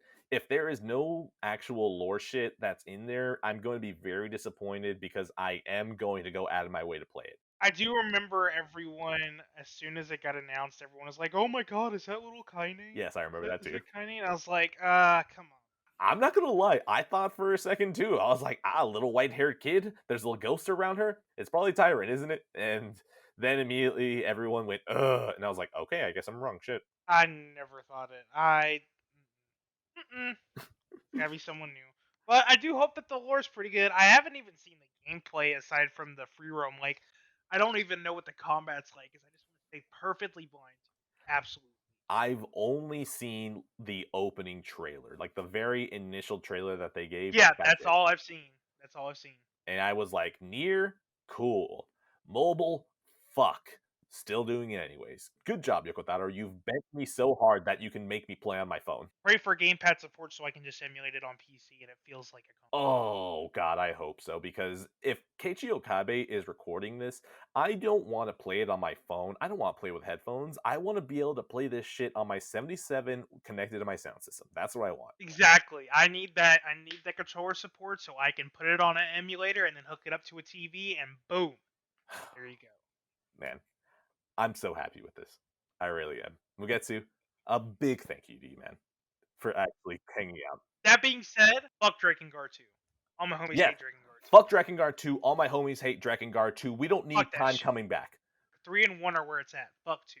Fuck Dark Souls 2 as well, okay? That's where my Dark Souls 1 Yeah, fuck Scholar the First Sin, dude. No one wants that shit. Get out of here, dude. Fuck. And you know what? Fuck Tak 2 as well. Fuck Tak 2 to Staff of Dreams. You what? Fuck all that. Yeah, exactly. Fuck any sequel that doesn't have the same director as the first one, okay? Exactly. Oh, wait, you know what? You know what falls in that category? What? The Last of Us Part 2. Fuck that. You didn't have Bruce Straley brought full back around. Oh, shit. You got me there. You got me. I gotta give that one to you. You got me there. Shit. God damn it. All right. I think we're ready to end it, aren't we? One last thing I want to say is, can you believe all of this came from a flower getting in someone's eye? Wait. What? Yeah. This all of this shit that we just talked about came all the way from Zero getting a flower stuck in her fucking eye and getting 5 fucking sisters. That shit stemmed all the way down here to this. Okay, you meant Drakengard 3. Yeah, with one of those sisters ending up having a clone brother that went to found a cult. Like, what the fuck? How did we get here? How the hell did we get all the way down here? All the way in fucking Tokyo, and then all the way to this fucking point where there's people split into guest salts and replicants. Like, what the fuck? That is the most haywire lore I've ever seen. What a fucking roller coaster. You had me thinking for a second that Yoko Taro was like fucking Isaac Newton outside underneath a tree. A leaf fell on his eye and he's like, fuck. That's just how crazy it is to where it's like you couldn't really piece together that at first hear of that sentence because it's just so crazy. Because that's how it happened. Zero got a flower stuck in her eye. She tried to kill it, and then she cloned her, and she made 5 different versions of herself. And then that just spiraled outward into a cult. That spiraled into Drakengard 1. They ended up in Tokyo. There was a fucking salt syndrome that was turning people into salt, or you were turned into a fucking mindless drone.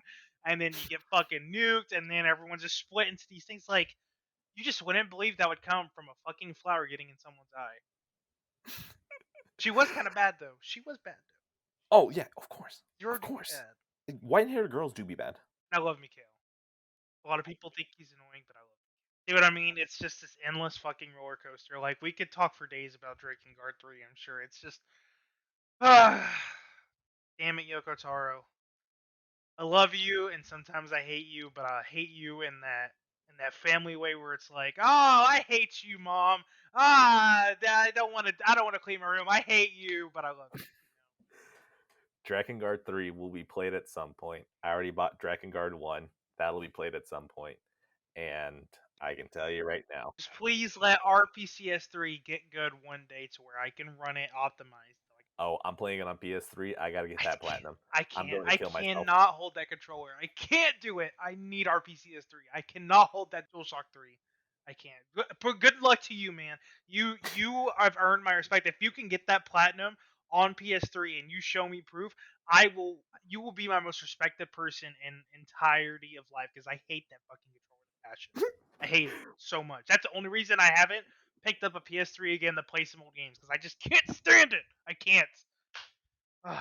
Props to you. I'm going to become the most respected person probably by the end of this year or next year. Yoko Taro has to meet you after that point. If you platinum Drakengard 3 and you've done this spoilercast, he has to meet you somehow.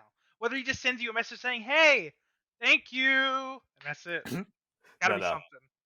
I want to be number 2. Number 1 is Mr. Clemps on YouTube. Mr. Clemps on YouTube is number 1 Yoko Taro fanboy, and he deserves all of the respect that you're trying to give me, but I'll take a modicum after whatever he wants to leave behind. You know what? I'm gonna need that link, and I'm gonna test you on that. I'm gonna go. I'm gonna check it out. I need All that right. link. Fair enough. Okay. Then you know what? Are we finally ready to say bye to this? I really don't want to, but it has to be done if I want to play this game tomorrow. I got to. And plus, I need my time to listen to the whole Replicant OST now that it's out. Like, I was just resisting the urge to listen to it while we were talking because I didn't want it to distract me. I listened to Kainé Salvation and I was like, okay, that's it, I'm done. I can't do anymore. But I'm about to go jam the fuck out and finish work, and it's gonna be so great. All right. Then you know what? It's time to wrap this up. And maybe we'll be back one day. There might be enough added content, like we said, to where we might come back to do an extra part. No promises, but honestly, I hope that's the case because I love this. I would love if there's some more content, even if it's just talking about the improvements of the game. Who knows, guys? But thank you so much. I've loved the entire 8 turning 9 hours of this. You took the words right out of my mouth. This has been the Nier Spoilercast.